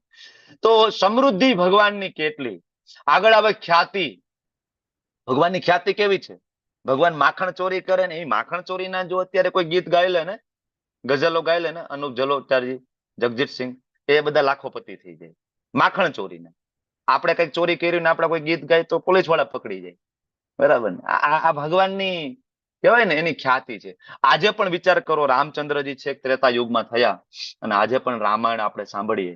ભગવાન કૃષ્ણ 5000 વર્ષ પહેલા થયા, આજે પણ કૃષ્ણ લીલા સાંભળીએ તો એમ લાગે હમણાંની વાત છે, હમણાંની. ભગવાનની ખ્યાતિ વિચાર કરો, લાખો વર્ષો પછી પણ રામાયણ આજે આપણે સાંભળીએ તેમ લાગે હમણાંનું. ભગવાનની ખ્યાતિ છે. સમૃદ્ધિ, ખ્યાતિ, શક્તિ. ભગવાનની શક્તિ કેટલી છે? 6 વર્ષનું, બરાબર 6 દિવસના હતા ભગવાન ખાલી જયારે પૂતનાનો વધ કર્યો ને ત્યારે. જયારે ગિરિ ગોવર્ધન મહારાજને ધારણ કર્યા ને 7 દિવસ ને 7 રાત, બરાબર ડાબા હાથની ટટલી આંગળી ઉપર જયારે ધારણ કર્યા ને, બરાબર ગિરિ ગોવર્ધન ને, તો ભગવાન ખાલી 7 વર્ષના હતા. ભગવાન ખાલી 11 વર્ષના થયા ને ત્યારે બધા જ અસુરોનો નાશ કર્યો હતો, કોઈ પણ પ્રકારના શસ્ત્ર વગર. ભગવાનની શક્તિ છે, બરાબર. આગળ જ્ઞાન. જ્ઞાન ક્યાંથી આવે છે? વેદ્યશ્ચ સર્વૈર અહમ એવ વેદ્યો. શ્રીમદ ભગવદ ગીતા 15.15. બધું જ જ્ઞાન. શ્રીમદ ભાગવતમ સ્કંદ 1.1.1. બ્રહ્માજીના હૃદયમાં જ્ઞાન આવ્યું ક્યાંથી? તેને બ્રહ્મ હૃદય આદિ કવયે. બ્રહ્માજીના હૃદયમાં આપનાર જ્ઞાન ક્યાંથી આવ્યું? ઓમ નમો ભગવતે વાસુદેવાય, ત્યાંથી તો શરૂઆત છે શ્રીમદ ભાગવત મહાપુરાણ, બરાબર. તો એ વાસુદેવ, એ ભગવાન શ્રી કૃષ્ણ બ્રહ્માજીના હૃદયમાં જ્ઞાન આપે છે. શ્રીમદ ભાગવતમ સ્કંદ 2, બરાબર અધ્યાય 5, સૃષ્ટિનું સર્જન. નારદજી પ્રશ્ન પૂછે છે, 5 પ્રશ્ન પૂછ્યા છે નારદજી બ્રહ્માજીને, બરાબર, કે સૃષ્ટિનું સર્જન કેવી રીતના થયું, આની પૃષ્ઠભૂમિ શું છે, તત્વત સમજાવો, ઉત્પન્ન કેવી રીતના થઈ છે આ સૃષ્ટિ, બરાબર, આ કેવી રીતના સુવ્યવસ્થિત રીતના ચાલે છે, તમે સમજાવો. આના અલ્ટિમેટ નિયંતા કોણ? આ સૃષ્ટિ આટલી સરસ ચાલે કંટ્રોલર કોણ? નારદજીનો પ્રશ્ન છે બ્રહ્માજીને. બ્રહ્માજી સુંદર જવાબ આપે છે, બરાબર. તો આ જ્ઞાન અને છેલ્લે ત્યાગ, બધું હોય ને ત્યાગ સાથે હોય, થોડું વિરોધાભાસ લાગે ને, બરાબર. હજારો કરોડો રૂપિયાની સંપત્તિ હોય ને સાથે વૈરાગી માણસ હોય, આવું બને? પણ ભગવાનમાં આવું બને. બધું હોય છતાં પણ વૃંદાવન છોડી દેવું, મથુરા છોડી દેવું. રામચંદ્રજી, બરાબર, જે દિવસે પોતાનો રાજ્યાભિષેક થાય એ જ દિવસે ભગવાન છે વનવાસ જતા રહે. સુંદરતા, ભગવાનની સુંદરતા કેટલી છે? કંદર્પ કોટિ કમનીય વિશેષ શોભમ. કંદર્પ કોટિ, કંદર્પ એટલે કામદેવ, કોટિ એટલે કરોડો. કરોડો કામદેવ જયારે કૃષ્ણને જોવે છે બેભાન થઈ જાય છે, મૂર્છિત થઈ જાય છે. ભગવાનની આ સુંદરતા છે, બરાબર. સનાતન ગોસ્વામી કહે છે, જેને પત્ની પ્રત્યે, બાળકો પ્રત્યે, સમાજ પ્રત્યે, મિત્રો પ્રત્યે બહુ પ્રેમ હોય ને, એને વૃંદાવનમાં યમુના નદીના કિનારે જાવું નહીં. કા? તો કે ન્યાય એક સુંદર મજાનો, બરાબર ને, એક એકદમ શ્યામ વર્ણનો, ઘૂઘરાળા વાળ, કટાક્ષ નેન વાળો એક છોકરો ઉભો છે, અને ઈ એકવાર જોઈ લેશે ને, એની સુંદરતા એટલી છે, મોહિત કરી દેશે. મોટા મુસ્લિમોને મોહિત કર્યા છે, બરાબર ને. રસખાનજી બરાબર મુસ્લિમ હતા, ખાલી ભગવાનનો ફોટો, ભગવાનને સાક્ષાત તો જોયા નહોતા, ખાલી કૃષ્ણનો ફોટો જોયો તો રસખાને દિલ્હીમાં, પૂરું ફ્લેટ, બધું છોડી, બરાબર સુખ સાહેબી બધું છોડીને વૃંદાવનમાં મહાન સંત બની ગયા. આજે એની, બરાબર, ત્યાં સમાધિ છે, બરાબર રસખાન. ભગવાનની આ સુંદરતા છે. ગમે તે જાતિ સંપ્રદાયમાં હોય, ભગવાન એક વખત એની સુંદરતા ભગવાન બતાવો, ફ્લેટ કરે. હવે અહીંથી જે પ્રશ્નના જવાબ ચાલુ થાય છે, મેન મુદ્દો. તો અર્જુનનો પહેલો પ્રશ્ન હતો કે પ્રભુ કરુણા, હું આ બધાને મારી શકું નહીં, આ બધાને નહીં મારું. ત્યારે ભગવાન એને ભગવદ ગીતાનું એકદમ પ્રાથમિક પહેલું પગથિયાનું જ્ઞાન, બરાબર, અને આપણા બધા માટે પણ આધ્યાત્મિકતા તરફ આગળ વધવા માટે પ્રથમ પગથિયું, પેલા તો આપણે એ માનવું પડે કે હું આ શરીર નથી, હું આત્મા છું. આ જગતમાં રહેલા બધા જ દુઃખનું એકમાત્ર કારણ છે શું? હું આ શરીર છું. પ્રોબ્લેમ આ થઈ ગયો. સાચી વાત ને? કલ્પના માતાજી, કલ્પેશ પરમાર પ્રભુ, દીપક પ્રભુ, હિતેશ્રી સાધુ માતાજી, બરાબર ને, ઉર્મિલા માતાજી, આ જગતમાં રહેલા આપણા બધા દુઃખ છે ને, એનું આ એકમાત્ર કારણ છે કે આપણે એવું માની લીધું કે આ શરીર છે, હું છું, આ શરીર સાથે જોડાયેલા સગા એ જ મારા સગા છે, અને આના સિવાય બીજું કઈ નથી. તો આ શરીર તો આપણે હમણાં મળ્યું છે, બરાબર. આ શરીરને નામ આપ્યું જિજ્ઞેશ કોશિયા, એ તો છઠ્ઠીના દિવસે, એની પહેલા મારું નામ નહોતું, એની પહેલા તો માતાના ગર્ભમાં હતું. કોણ હતું હું? આ પ્રશ્નના જવાબ સાંખ્ય યોગમાંથી આપણને મળશે, કારણ કે આપણે કોણ છીએ. જો આ બેઝિક કન્સેપ્ટ છે આધ્યાત્મિકતામાં પ્રવેશવા માટેનું, આ ક્લિયર થાય ને, તો બધી કરુણાનો નાશ થઈ જાય અને સાચું જ્ઞાન ત્યારે પ્રાપ્ત થાય. પેલા તો હું શરીર નથી, હું આત્મા છું. તો અર્જુનનો પ્રશ્ન છે ત્યારે ભગવાન જવાબ આપવાની શરૂઆત કરે છે. જેવા ભગવાનને ગુરુ પદ ઉપર બિરાજમાન થયા કૃષ્ણ, બરાબર, તરત જ અર્જુનનો કાન ખેંચે છે. તરત જ હે અશોચાનન્વશોચસ્તમ પ્રજ્ઞાવાદાશ્ચ ભાષસે ગતાશું ન ગતાશું ચ નાનું શોચંતી પંડિતા. વાત તો તું પંડિત જેવી કરે છો ભાઈ, બહુ બરાબર, બહુ મોટો જ્ઞાની હોય, બરાબર, તને એટલી ખબર નથી કે પંડિત કોને કહેવાય. ગતાસુન, જે અસુન જતા રહ્યા છે, અસુન એટલે પ્રાણ, ગત જતા રહ્યા છે મતલબ મૃત વ્યક્તિ, અગતાસુન જે પ્રાણ ગયા નથી મતલબ જીવિત વ્યક્તિ. ન અનુશોચંતે, પંડિત વ્યક્તિ જીવિત કે મૃત વ્યક્તિ માટે શોક કરતો નથી. ખરેખર અર્જુન જેનો શોક કરવાનો છે એનો તો શોક કરતો નથી, જેનું નથી કરવાનું તો શોક કરે છે. પંડિત વ્યક્તિ તો એને કહેવાય કે જે જીવિત કે મૃત વ્યક્તિ માટે શોક કરતો નથી.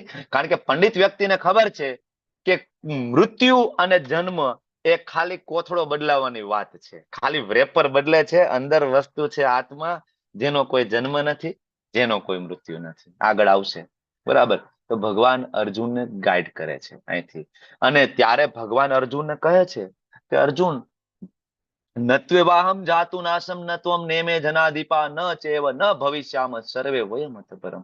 અર્જુન, એવું ક્યારેય નહોતું. તને શું લાગે છે અર્જુન કે આ બધા મરી જશે તો અહીંયા કાર્યક્રમ પૂરો થઈ જશે? નહીં, એવું ક્યારેય નહોતું કે અર્જુન હું નહોતો, કે અર્જુન તું નહોતો, કે આ રાજા નહોતા. આ રાજા તું પેલા પણ હતા, અત્યારે પણ છો, આગળ પણ રહીશું. હું પેલા પણ હતો, હું અત્યારે પણ છું, હું આગળ પણ રહીશ. આ શ્લોકમાં બે વસ્તુ શીખવાની છે, બરાબર. એક તો આપણું ને ભગવાનની આઈડેન્ટિટી જુદી છે. ભગવાન કૃષ્ણ પેલા પણ હતા, આજે પણ છે અને પછી પણ રહેશે. ઘણા બધાને પ્રશ્ન થાય, કૃષ્ણ તો દ્વાપર યુગમાં આવ્યા, તમે એમ કહો છો કૃષ્ણ ભગવાન છે, પણ દ્વાપર પેલા કૃષ્ણ નહોતા, તો ત્યારે ભગવાન કોણ હતું? આવો પ્રશ્ન થાય ને. પણ આ જિજ્ઞાસાને જાળવી રાખજો. આનો જવાબ હું ચોથા અધ્યાયમાં આપીશ, કારણ કે ત્યાં છે 4.1, 2, 3 ત્યાં જવાબ છે એનો, બરાબર. તો ભગવાન કૃષ્ણ કે છે હું પેલા પણ હતો, હું અત્યારે પણ છું અને હું આગળ પણ રહીશ. તમે પેલા પણ હતા, અત્યારે છું ને આગળ રહીશ. મતલબ તું ભીષ્મદેવને મારી નાખે કે ગુરુ દ્રોણને મારી નાખે, મતલબ એનું પૂરું થઈ ગયું. અથવા તો તું એને નહીં મારે તો શું એ લોકો કઈ અજર અમર પટો લઈને આવ્યા છે? એ બધા નહીં મરે, એ બધા નહીં, એવું ક્યારેય નથી અર્જુન. ભગવાન એને સમજાવે છે, અર્જુન આત્મા છે, એના કર્મોનું ફળ એને આપવું પડશે. તો અર્જુનને પ્રશ્ન થાય, પ્રભુ હું પેલા હતો, હું અત્યારે છું, હું આગળ પણ રહીશ, હું આ શરીરમાં નહોતો ત્યારે હું હતો. તો સ્વાભાવિક છે આપને પ્રશ્ન થાય કે તો હું છું કોણ ભાઈ? બરાબર ને. મેં હમણાં તમને એમ કીધું ભાઈ મારું નામ તો છઠ્ઠા દિવસે મને જિજ્ઞેશ કોશિયા આપ્યું. જિજ્ઞેશ, પેલા 6 દિવસ તો મારું નામ નહોતું, અને ગર્ભમાં હતો ત્યારે તો મારા મા બાપ મને ઓળખતા નહોતા. પુત્ર છો કે હું પુત્રી છું મને ઓળખતા પણ નહોતા, હું તો ત્યારે હતો. અને હું તો એ ગર્ભમાં પ્રવેશ્યા પહેલા પણ હતો. શાસ્ત્ર તો કહે છે જાતસ્ય હિ ધ્રુવ મૃત્યુ ધ્રુવમ જન્મ મૃતસ્ય ચ, આગળ આવશે. તો હું કોણ હતો? ત્યારે ભગવાન કહે છે, હે અર્જુન, દેહી નોસ્મિન યથા દેહે કૌમારમ યૌવનમ જરા તથા દેહાંતર પ્રાપ્તિ ધીરસ તત્ર ન મુહ્યતિ. ધીર પુરુષો હોય ને અર્જુન, એ ભ્રમિત ના થાય. કારણ કે અર્જુન, જેવી રીતના આપણું શરીર બાળપણમાં હતું એ શરીર અત્યારે નથી, છે? બાળપણમાં હતું એ શરીર છે. શું લાગે છે કલ્પેશ પરમાર પ્રભુ, શશી માતાજી શું લાગે? બાળપણમાં હતું એવું શરીર છે? હે હર્ષા માતાજી શું લાગે? છે ના, એવું નથી. શરીર? ના પ્રભુજી, એકદમ બહુ જ બદલાઈ ગયું છે, ઘણું બધું બદલાઈ ગયું ને. પેલા તો આમ ગાલના ગટા હોય, બરાબર, સરસ સરસ ઘૂઘરાળા વાળ હોય, બધા આવીને રમાડતા હોય, બરાબર ને. ધીમે ધીમે મોટા થાય, પાપા પગલે ચાલતા હોય, યુવાની આવી, કેટલું આમ કેવાય હુષ્ટ પૃષ્ઠ શરીર હતું, બરાબર, કેટલી શક્તિ હતી. આજે છે? બરાબર નથી ને. તો પછી તો બાળપણમાં શરીર હતું એ બદલીને યુવાનીમાં આવ્યું, યુવાની પછી વૃદ્ધાવસ્થા આવી. તો હવે તમને કોઈ ફોટો બતાવે, બરાબર, ધારો હર્ષા માતાજીનો નાનપણનો ફોટો કોઈ બતાવે સરસ મજાનો, જેના મમ્મી પપ્પાએ પાડ્યો જ હશે, બતાવે, તો હર્ષા માતાજી જોઈને શું કે, હા આ મારો ફોટો છે. હિતેશ્રી માતાજીનો ફોટો બતાવે તો હિતેશ્રી માતાજી શું કે ભાઈ આ હું છું, નાની હવે, બરાબર, હું છું. ખરેખર એવું શરીર છે તમારું કે મારું? મારો ફોટો છે એકદમ નાનો એવો હતો ત્યારનો, જોઈ તો હું તો મને કોઈ પૂછે હું કે આ હું છું. છે એ શરીર? એ શરીર તો નથી, નથી એ, બરાબર. પેલા સરસ ઘૂઘરાળા વાળ હતા, અત્યારે તો અડધા છે નહીં, હે, બરાબર ને. છે એ અડધા દોરા થઈ ગયા છે. બરાબર, અડધાના મારા દાંત પડી ગયા છે, 32 દાંત મોઢામાં વૈધા નથી, તો છે જ નહીં. બરાબર ને લલિત કુમાર વેદ પ્રભુ? તો એ શરીર નથી. તો છતાં પણ આપણે એમ કહીએ છીએ ને લલિત કુમાર પ્રભુ કે હું છું. યુવાનીનો ફોટો બતાવે તો કે હું છું, અત્યારે તો કે હું છું. અરે ભાઈ, હું છું એ કોણ છે?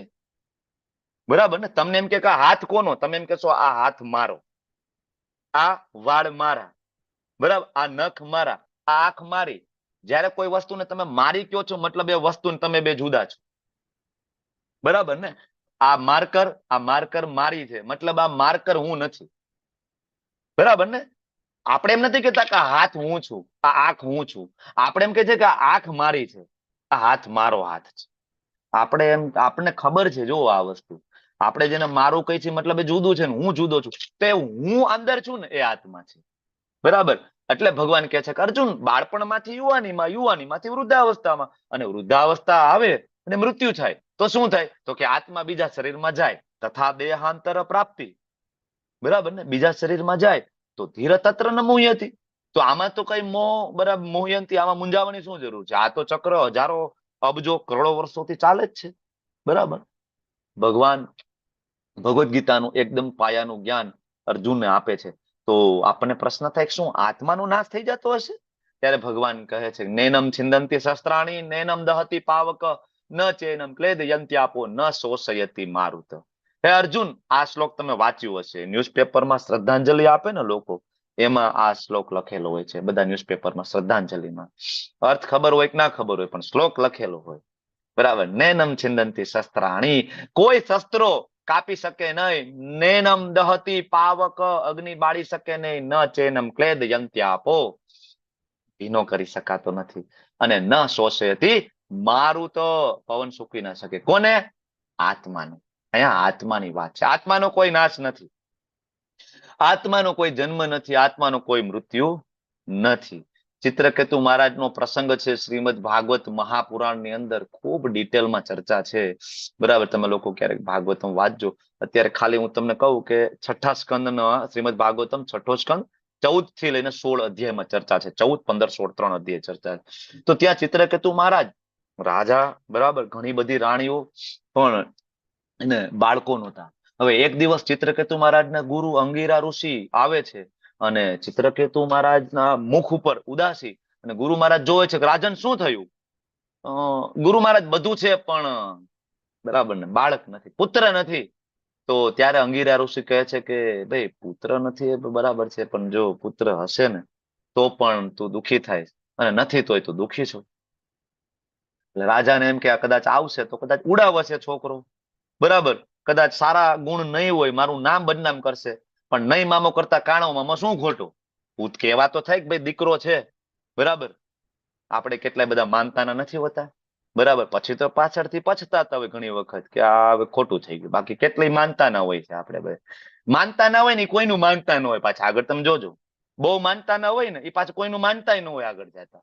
બરાબર? એટલે આ ભાઈ માનતા ના હતા.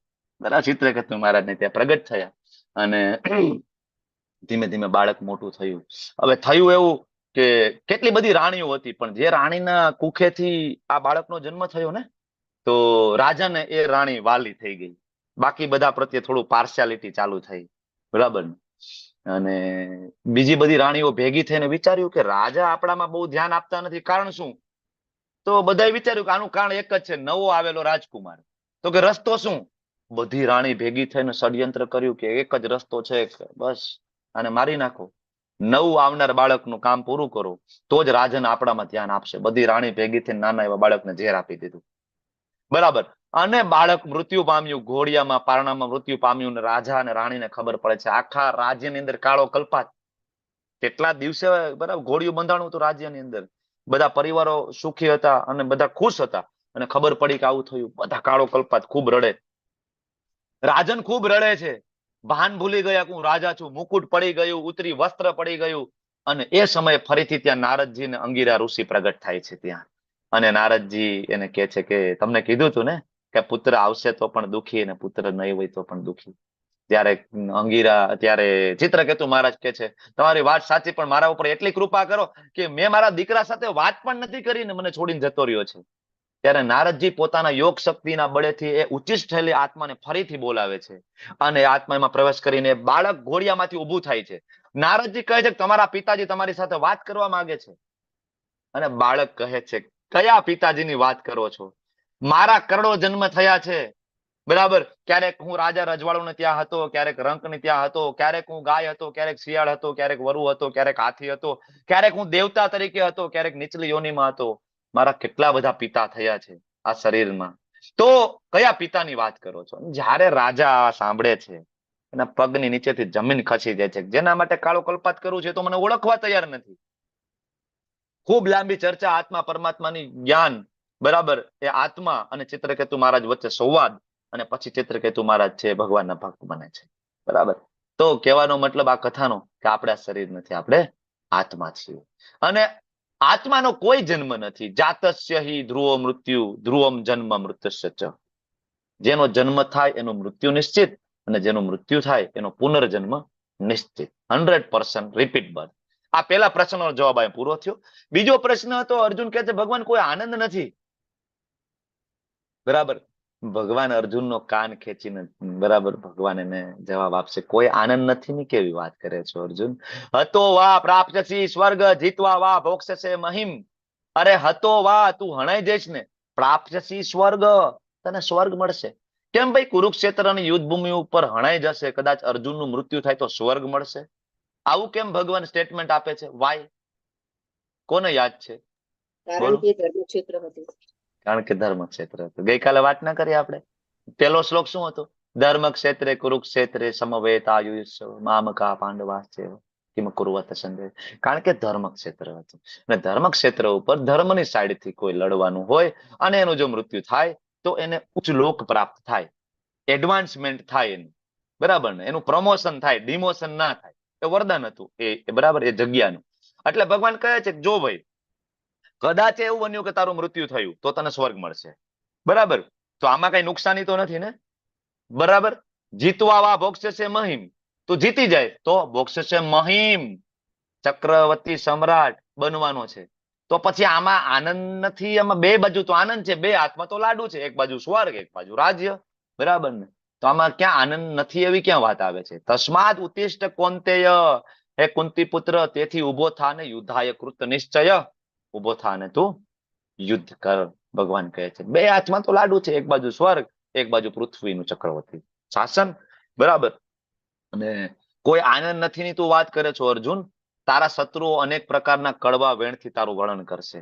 ક્ષત્રિય માટે આનાથી વધારે શું ખરાબ હોય? તારા સામર્થ્યને ધિક્કારશે. આનાથી વધારે દુઃખદાયી શું હોય? બરાબર ને. ક્ષત્રિયો માટે અપમાન, બરાબર ને. ગળું કપાઈ જાય, આપણે ગઈકાલે વાત કરી હતી ને દ્રુપદ મહારાજની ગુરુ દ્રોણની કથા. ગળું કપાઈ જાય તો ચાલે, પણ અપમાન ક્ષત્રિયોનું થાય, ક્ષત્રિયો સહન કરી શકે નહીં. તો તારા તો બરાબર કડવા વેણથી તારું વર્ણન થશે. સામર્થ્યને ધિક્કાર છે, એમાં તને આનંદ આવશે. આગળ જતા કહેશે બધા કે અર્જુન હતો, ડરી ગયો, સામે દુર્યોધન હતો, સામે કહેવાય કે મહાબલી કર્ણ હતા, સામે ભીષ્મ પિતામહ ગુરુ દ્રોણ, અર્જુન ડરી ગયો, ભાગી ગયો. કોઈ તારા વખાણ નહીં કરે કે અર્જુન બહુ કરુણા વાળો હતો ને અર્જુનને દયા આવી ગઈ ને. એટલે ભગવાન કહે છે ભાઈ, આગળ જતા એ તારું જીવવું મુશ્કેલ થઈ જશે, હું કહું એમ કર, બરાબર. તો આ બીજા પ્રશ્નનો જવાબ, કોઈ આનંદ નથી. ત્રીજો પ્રશ્ન, પાપનો ભય. અર્જુન કહે છે કે આ બધાને મારી નાખશું તો પાપ નહીં લાગે, બરાબર. ત્યારે ભગવાન એને જવાબ આપે છે. સરસ મજાનો ફોટો બાજુમાં આપ્યો છે. આ જ વસ્તુ હનુમાનજી મહારાજે કરી હતી ને. રામચંદ્રજી આદેશ આપ્યો લંકાનું દહન કરો, હનુમાનજી ગયા, બરાબર. લંકાને ભડભડ કમ્પ્લીટ આખી બાળીને ભસ્મ કરી. તો કેટલા બધા રાક્ષસો હશે એની અંદર, બરાબર, બધાનું બરાબર સંહાર કરી દીધો હતો ને. તો હનુમાનજીને કોઈ પાપ લાગ્યું હોય એવું રામચરિત માનસની અંદર કે રામાયણમાં વાલ્મીકીજીનું અથવા તુલસીદાસજીનું એક પણ શ્લોક હોય તો ઉપાડીને લાવો કે ના ના હનુમાનજી આટલો મોટો વધ કર્યો ને, હનુમાનજી નરકની યાતનાઓ ભોગવે છે, ક્યાંય છે કોઈ શ્લોક નહીં. કોના માટે કર્યું હતું હનુમાનજી? પોતાના માટે, પોતાની ઇન્દ્રિય તૃપ્તિ માટે, પોતાની મજા માટે નહીં. કોના માટે? ભગવાનની પ્રસન્નતા માટે, બરાબર. તો ભગવાનની પ્રસન્નતા માટે કોઈ કામ કરવામાં આવે, ધર્મની રક્ષા માટે કોઈ કામ કરવામાં આવે, બરાબર, તો એનું પાપ લાગવાનો પ્રશ્ન આવતો નથી, બરાબર. ભગવાન અર્જુનને સમજાવે છે કે ભાઈ તું પાપની વાત કરે છો ને અર્જુન, પણ તારો સ્વધર્મ છે, તું ક્ષત્રિય છો, ક્ષત્રિયોનો ધર્મ છે કે અધર્મીઓનો નાશ કરવો, સારા માણસોનું રક્ષણ કરવું. બરાબર, આ ક્ષત્રિયોનો ધર્મ છે. આગળ લક્ષણો આવશે 18મા અધ્યાયમાં. હવે આ કર્તવ્યની તું ઉપેક્ષા કરેશ ને તો આના પાપનું ફળ તારે ભોગવવું પડશે, કારણ કે તું યોદ્ધા છો. તારે કરવું જોઈએ, તું તારી કીર્તિ ગુમાવીશ અને તને આનું પાપ જરૂર લાગશે, કારણ કે તું સક્ષમ હતો પણ તે બચાવ્યો નહીં. કારણ કે આજે તું પીછેહટ કરીશ તો આગળ જતા દુર્યોધન રાજગાદી ઉપર બેસશે. અને તને શું લાગે છે કે દુર્યોધન પોતાની સગી ભાભીને જો નિર્વસ્ત્ર કરી શકતો હોય તો તને લાગે છે કે ભારત ભૂમિની એક પણ સ્ત્રી, બરાબર, એના રાજ્યની અંદર સેફ રહેશે? શું લાગે છે? બરાબર, ભગવાન કહે છે તું સૌથી મોટું પાપ તને આનું લાગશે. આગળ જતા હજારો મહિલા, હજારો બાળકો, હજારો યુવાનોના વધ થશે. બરાબર, એની આબરૂઓ, બરાબર, લૂંટાશે. આના માટે જવાબદાર તું બનીશ અને આનું પાપ તને લાગશે. બરાબર, આ થઈ ગયું. ભગવાન એને સમજાવે છે અને પછી ભગવાન એને સમજાવે છે કે નેહાભિક્રમ નાશોસ્તિ પ્રત્યવાયો ના વિદ્યતે શું અલ્પમપ્યસ ધર્મ છે. હવે ભગવાન એને નિષ્કામ કર્મ તરફ લઈ જાય. આગળ સકામ કર્મ હતું, હતો અપ્રાપ્તિ સ્વર્ગ, કે આ કરીશ તો આ મળે. હવે ભગવાન એમ કે છે કે તું મારા માટે કરીશ ને તો ત્રાયતે મહતો ભયાત શું અલ્પમ. તમે જો 40મો શ્લોકમાં ભગવાન કહે છે કે ભગવાન માટે કોઈ થોડુંક પણ કરે ને મહાન ભયમાંથી ભગવાન રક્ષણ કરે છે. તો પાપનો કોઈ પ્રશ્ન રહેતો નથી. તેથી કર્મણ્યેવાધિકાર રસ્તે માં ફલેષુ કદાચન. આ શ્લોક તો તમને બધાને આવડતો જ હશે. ઘણા બધા આ શ્લોકનો રેફરન્સ લેતા હોય. ભગવદ ગીતામાં બસ આ શ્લોક છે, સુપ્રીમ છે, આ જ સાર છે ભગવદ ગીતાનો. કર્મ કરો, કર્મ જ પૂજા છે, બસ નીતિમત્તાથી. અને આ શ્લોક આપે કર્મણ્યેવાધિકાર રસ્તે માં ફલેષુ કદાચન માં કર્મ ફલે તુર્ભુ માતે સંગોસ્ત્વ કર્મણી. પણ આ કયા કર્મની વાત હતી? આગળ જે કીધું ને એ કર્મ. નેહા વિક્રમ નાશોસ્તિ પ્રત્યવાયો ના વિદ્યતે શું અલ્પમ અપ્યસ્ય ધર્મ છે ત્રાયતે મહત્વ ભયાત. એ કર્મ કરવાની વાત છે. તમે એનું હવારથી આ ટિફિન ના ડબલા લઈને નીકળી જાય છે, એ કર્મની વાત નથી, એ કર્મ છે. ભગવદ ગીતામાં કર્મ યોગની ચર્ચા છે. એ બે વસ્તુ જુદી જુદી છે, કર્મ અને કર્મ યોગ. એનો ડિફરન્સ આપણે 3જો અધ્યાય 5મો અધ્યાયમાં આપણે સમજશું. બરાબર, તો ભગવાન કહે છે તું કર્મ કર અને તું તારી પોતાની જાતને એવું ના માન, ઇન્વોલ્વમેન્ટ ના કર. બરાબર, તું આસક્ત ના થા અને મારા આદેશ પ્રમાણે તું કર્મ કર. ચોથો પ્રશ્ન અર્જુનનો હતો કે પ્રભુ બધી પરંપરાનો નાશ થઈ જશે તો? આ બાજુમાં જો ફોરેનર પ્રભુજી એના નાના એવા બાળકને ધોતી પહેરતા શીખડાવે છે. પ્રભુપાદ અમેરિકા ગયા, બરાબર, અમારા દાદા ગુરુ મહારાજ, તો બધા પ્રભુજીઓને સાડી પહેરતા શીખડાવી જેથી એની પત્નીને શીખડાવી શકે. બરાબર, વિચાર કરો કે એ પ્રભુપાદ ઉભા ઉભા આ રીતના સાડીનું પલ્લું મૂકવું જોઈએ, આમ કરવું જોઈએ, એ પોતે એમને શીખડાવ્યું છે. પછી એમના શિષ્યો શીખ્યા, પ્રભુજી, અને એ બધા ઘરે જઈને એમની પત્નીને સાડી પહેરતા શીખડાવી. તો અહીંયા અર્જુન એમ કે છે કે આ પરંપરા નાશ થઈ જશે તો કોણ શીખડાવશે? બરાબર, ત્યારે ભગવાન અર્જુનને કે છે અર્જુન ત્રૈગુણ્યા વિષયા વેદા નૈસ્ત્રૈગુણ્યો ભવાર્જુન નિર્દ્વંદ્વો નિત્ય સત્વસ્તો નિર્યોગ ક્ષેમ આત્મવાન. અર્જુન, વેદોમાં પ્રકૃતિના 3 ગુણોની વાત છે, ઘણી બધી પરંપરાઓની ચર્ચા છે, પણ તું આનાથી ઉપર આવી જા. બરાબર, કારણ કે આપણે સત્વગુણ, રજોગુણ, તમોગુણ થી ઉપર જઈને ચર્ચા કરીએ છીએ. બરાબર, તો પરંપરાની તારે ચિંતા કરવાની જરૂર નથી, તું આત્મપરાયણ થા. કારણ તો કે પરંપરા યાવનાર્થુદ પાને સર્વત્ર સંપ્લુતો હતો. કે ભગવાન ઉદાહરણ આપીને અર્જુનને સમજાવે છે કે અર્જુન, જેવી રીતના એક ગામની અંદર 5 પ્રકારના કુવા હોય, એક કપડા ધોવાનો, એક ભગવાનની સેવા કરવાનો, એક વાસણ સાફ કરવાનો, એક સ્નાન કરવાનો, બરાબર, એક મહેમાન માટે કઈ હોય, તો આવા 5 અલગ અલગ કુવા હોય. પણ અર્જુન, એ જ ગામની અંદર નદી નીકળતી હોય તો સ્વચ્છ, બરાબર, અને વહેતું પાણી હોય તો બધાનું કામ થઈ જાય ને એક નદીમાં. તો ભગવાન કહે છે અર્જુન, પરંપરાની શું ચિંતા કરે છે?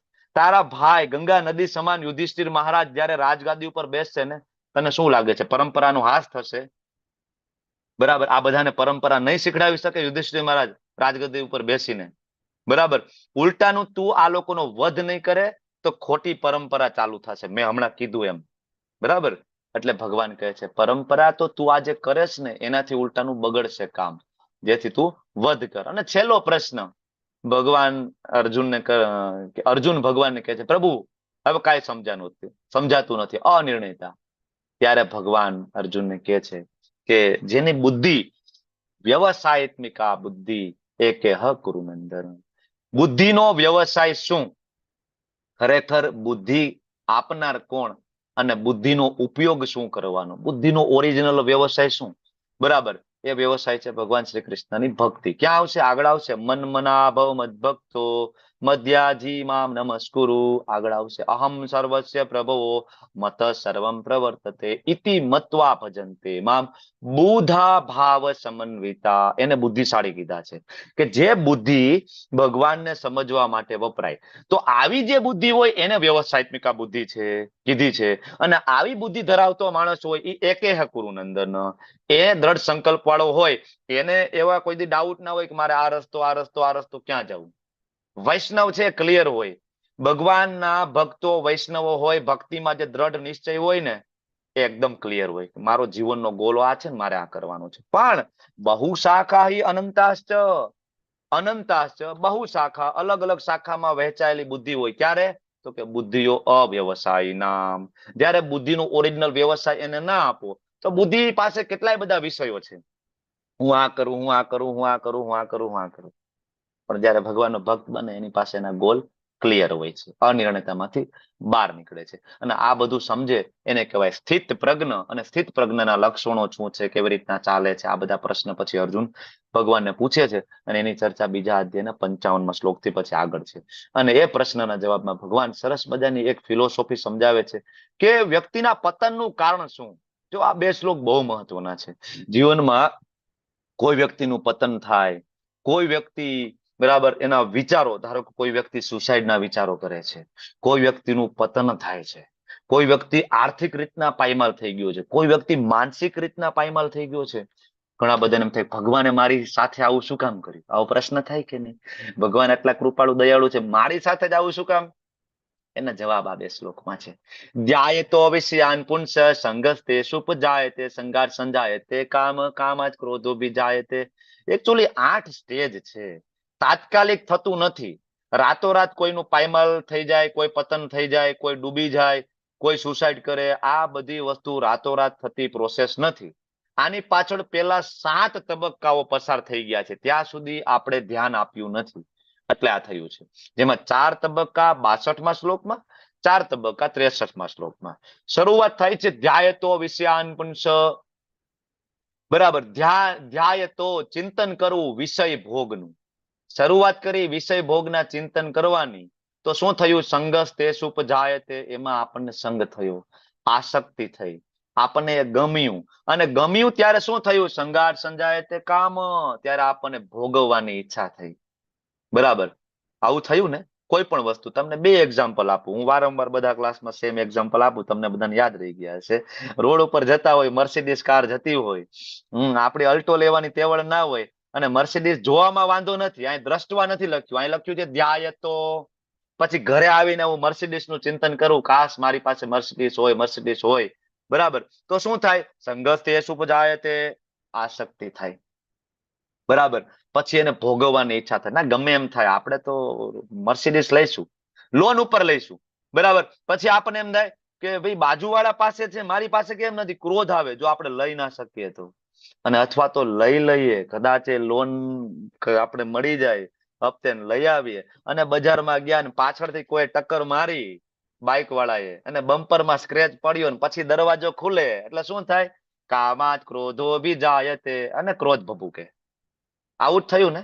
બધી વસ્તુ આપણે ભોગવવાની કોશિશ કરી, પછી એ વસ્તુ હોય કે વ્યક્તિ હોય, એ સ્ત્રી હોય કે પુરુષ હોય, છેલ્લે આજ થયું. ભોગવવાની કોશિશ કરી, ભોગવી ના શક્યા, એમાંથી આગળ જતા ક્રોધ, કામાત ક્રોધો બીજાયતે. આ એક મર્સિડીઝ નું એક્ઝામ્પલ. ધારો કે કોઈ સુંદર મજાની સ્ત્રી જાય છે રોડ ઉપર, જોવામાં વાંધો નથી, કૃષ્ણની સંપત્તિ છે, ભગવાનની સંપત્તિ છે, જોયું. પણ જોઈને આપણે એવું માની લઈએ કે મારી ભોગની વસ્તુ છે. બરાબર, તો શું થાય? સંઘર્ષ તે સુપજાયતે, સંઘાત સંજાયતે કામ. પછી એને ભોગવવાની ઈચ્છા થાય, અને પછી ના મળે તો કામાત ક્રોધો બીજાયતે. અથવા મળી જાય તો વધારે ભોગવવાની ઈચ્છા થાય ને. આજ સુધી કોઈને સંતોષ થયો છે? બરાબર ને? કોઈ પાસે અલ્ટો હોય તો એમ થાય ક્રેટા લઈ લઉં, ક્રેટા હોય તો એમ થાય કે હવે હેરિયર લઈ લઉં, હેરિયર હોય તો એમ થાય કે હવે ઇમ્પોર્ટેડ BMW, મર્સિડીઝ. હવે તો કે હવે બરાબર ને, આનાથી વધારે નામ બીજા મને નથી આવડતા, રોલ્સ રોય, જગુઆર, જે તમને આવડે. બરાબર, તો કે એ બધાને શાંતિ થઈ ગઈ? ટેસ્લા વાળાને ટેસ્લા બનાવીને શાંતિ થઈ ગઈ? ના, એને ટેસ્લા બનાવીને ચંદ્ર ઉપર જવું છે, ન્યાનું વિમાન બનાવે છે કે ના ન્યા જઈને કઈક હું શોધી લઈશ હજી કઈક નવીન. શાંતિ એને નથી. બરાબર, કામાત ક્રોધો બીજાયતે. તો ક્રોધ આવે. ક્રોધાત ભવતી સમોહ. જ્યારે ક્રોધ આવે ત્યારે શું થાય? સમોહ, ડિલ્યુઝન. હવે ક્રોધમાં શું સારું ને શું ખરાબ સમજી ના શકીએ. એટલે આપણા વડીલો આપણને કહેતા કે જયારે આ ગુસ્સો આવે ને ત્યારે કોઈ નિર્ણય ના લેવો. જેટલા પણ આપણા ખોટા નિર્ણયો છે ને તે આપણે ગુસ્સામાં હતા ને ત્યારે લીધેલા છે. જેટલા પણ આપણા સંબંધો બગડ્યા છે ને તે આપણે ગુસ્સામાં હતા ને ત્યારે બગડ્યા છે. પાછળથી આપણને થયું છે કે સાલું એટલી મોટી તો મેટર નહોતી જેટલું હું બોલી ગયો. બરાબર ને? ગુસ્સામાં લીધેલા નિર્ણયો. સુસાઇડ જેટલાએ કર્યા છે ને, એટલે ડોક્ટર તરીકે હું તમને કહું, બરાબર, એ બધા છેલ્લી ઘડીએ ખૂબ પછતાણા છે. મેડિકલ સાયન્સ કહે છે, કારણ કે કોઈ ગળા ફાંસો ખાય અથવા કોઈ પોતાની જાતને આગ ચાપે અને જેવું ખબર પડે ને કે મારો જીવ નીકળવાનો છે, બરાબર, ગરુડ પુરાણમાં વર્ણન છે, આત્મા એમને નથી નીકળતી. 40,000 વીંછીઓ એક સાથે દંશ મારે, આત્મા શરીરની બહાર નીકળે, એની પીડા સહન ના થાય એટલે જ મળમૂત્રનો ત્યાગ થઈ જાય. નાકમાંથી મોઢામાંથી બધો બગાડ નીકળવા માંડે, એટલી બધી પીડાઓ ઉત્પન્ન થાય. અને સુસાઇડ પછીની ગતિ, પદ્મપુરાણ, સૃષ્ટિખંડ, કાર્તિકેય મહારાજ ને શિવજીનો સંવાદ વાંચો. હજારો ને કરોડો વર્ષ સુધી નરકની યાતનાઓ ભોગવવી પડે છે. એમાંથી છુટકારો તમને પિંડદાન નથી કરી શકતું, પિતૃ તર્પણ નથી કરી શકતું, અને ગયાજીમાં કરેલું તર્પણ પણ ધુંધકારીનો બરાબર એને તેમાંથી ઉગારી શક્યું નહોતું. પદ્મપુરાણ, શ્રીમદ ભાગવત મહાત્મય. ધુંધકારીનો ઉદ્ધાર ગયાજીમાં તર્પણ કર્યું હતું ગોકર્ણ મહારાજે. મહાન ભક્ત હોવા છતાં એનો ઉદ્ધાર ના કરી શક્યો. તો સુસાઇડ માંથી આગળ યાત્રા અતિશય ખરાબ હોય છે. લોકો ઘણી વખત વિચાર કરતા હોય છે. તો ક્રોધાત ભવતી સમોહ, સમોહાત સ્મૃતિ વિભ્રમ.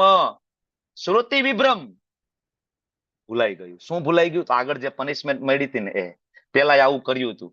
તેવડ તો અલ્ટોની હતી, લીધી હતી ક્રેટા, હપ્તા નહોતા ભરણા, બેંક વાળા ખેંચી ગયા હતા. પેલા એક સુંદર મજાની છોકરી રોડ ઉપર જોઈતી, પાછળ પાછળ ગયા હતા, બરાબર, એના ભાઈઓ આવ્યા હતા અને 2 પગ ભાંગી નાખ્યા હતા હોકીથી. હોસ્પિટલમાં 3 મહિનાનો ખાટલો આવ્યો હતો, પણ હવે પાછી સુંદર બીજી છોકરી દેખાણી એટલે આગળની ટીચિંગ્સ ભૂલાઈ ગઈ.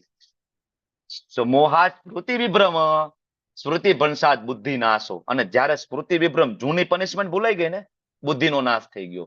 પછી તો બરાબર ને, વિનાશ કાલે વિપરીત બુદ્ધિ, મારી ના થઈ તો કોઈની ના થાય છે ને, બરાબર ને. કાચની બોટલમાં એસિડ ભરીને મોઢા ઉપર નાખે, આ બધું થાય છે. શું કામ? બુદ્ધિનો નાશ. અને બુદ્ધિનો નાશ થાય તો બુદ્ધિ નાશાત પ્રણશ્યતિ, અલ્ટિમેટલી નું પતન છે. કદાચ આ પૃથ્વી ઉપર રહેલી ન્યાયાલય, કોર્ટ એને સજા ના આપી શકે, બરાબર, કદાચ એ ઊણી ઉતરે એવું બને, પણ અલ્ટિમેટ ન્યાયાલય છે. 13મો અધ્યાય તમે વાંચો. 14મો અધ્યાય છે બંધારણ છે, પ્રકૃતિના 3 ગુણો.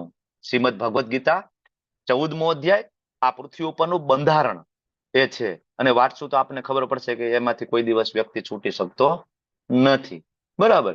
તો આ થઈ ગયા પતનના અલગ અલગ સ્ટેજ. તો વ્યક્તિ જેટલો વહેલો આમાંથી બહાર નીકળી જાય ને એટલો બચી જાય, બરાબર. આગળ આગળ સ્ટેજમાં જેમ પહોંચતો જાય ને એમ એ છેલ્લે અલ્ટિમેટલી પતન થાય, બરાબર ને. તો આ સાથે અધ્યાય પૂરો થાય. વાંછા કલ્પતરુભ્યશ્ચ કૃપા સિંધુભ્ય એવ ચ પતિતાનાં પાવનેભ્યો વૈષ્ણવેભ્યો નમો નમઃ. અનંત કોટિ વૈષ્ણવ વૃંદ કી જય. શ્રીલ પ્રભુપાદ કી જય. ગુરુ મહારાજ કી જય. હરે કૃષ્ણ કૃષ્ણ કૃષ્ણ હરે હરે, હરે રામ રામ રામ હરે હરે. હરે Krishna. Thank Hare you. Krishna. હરે કૃષ્ણ પ્રભુ. નવોદય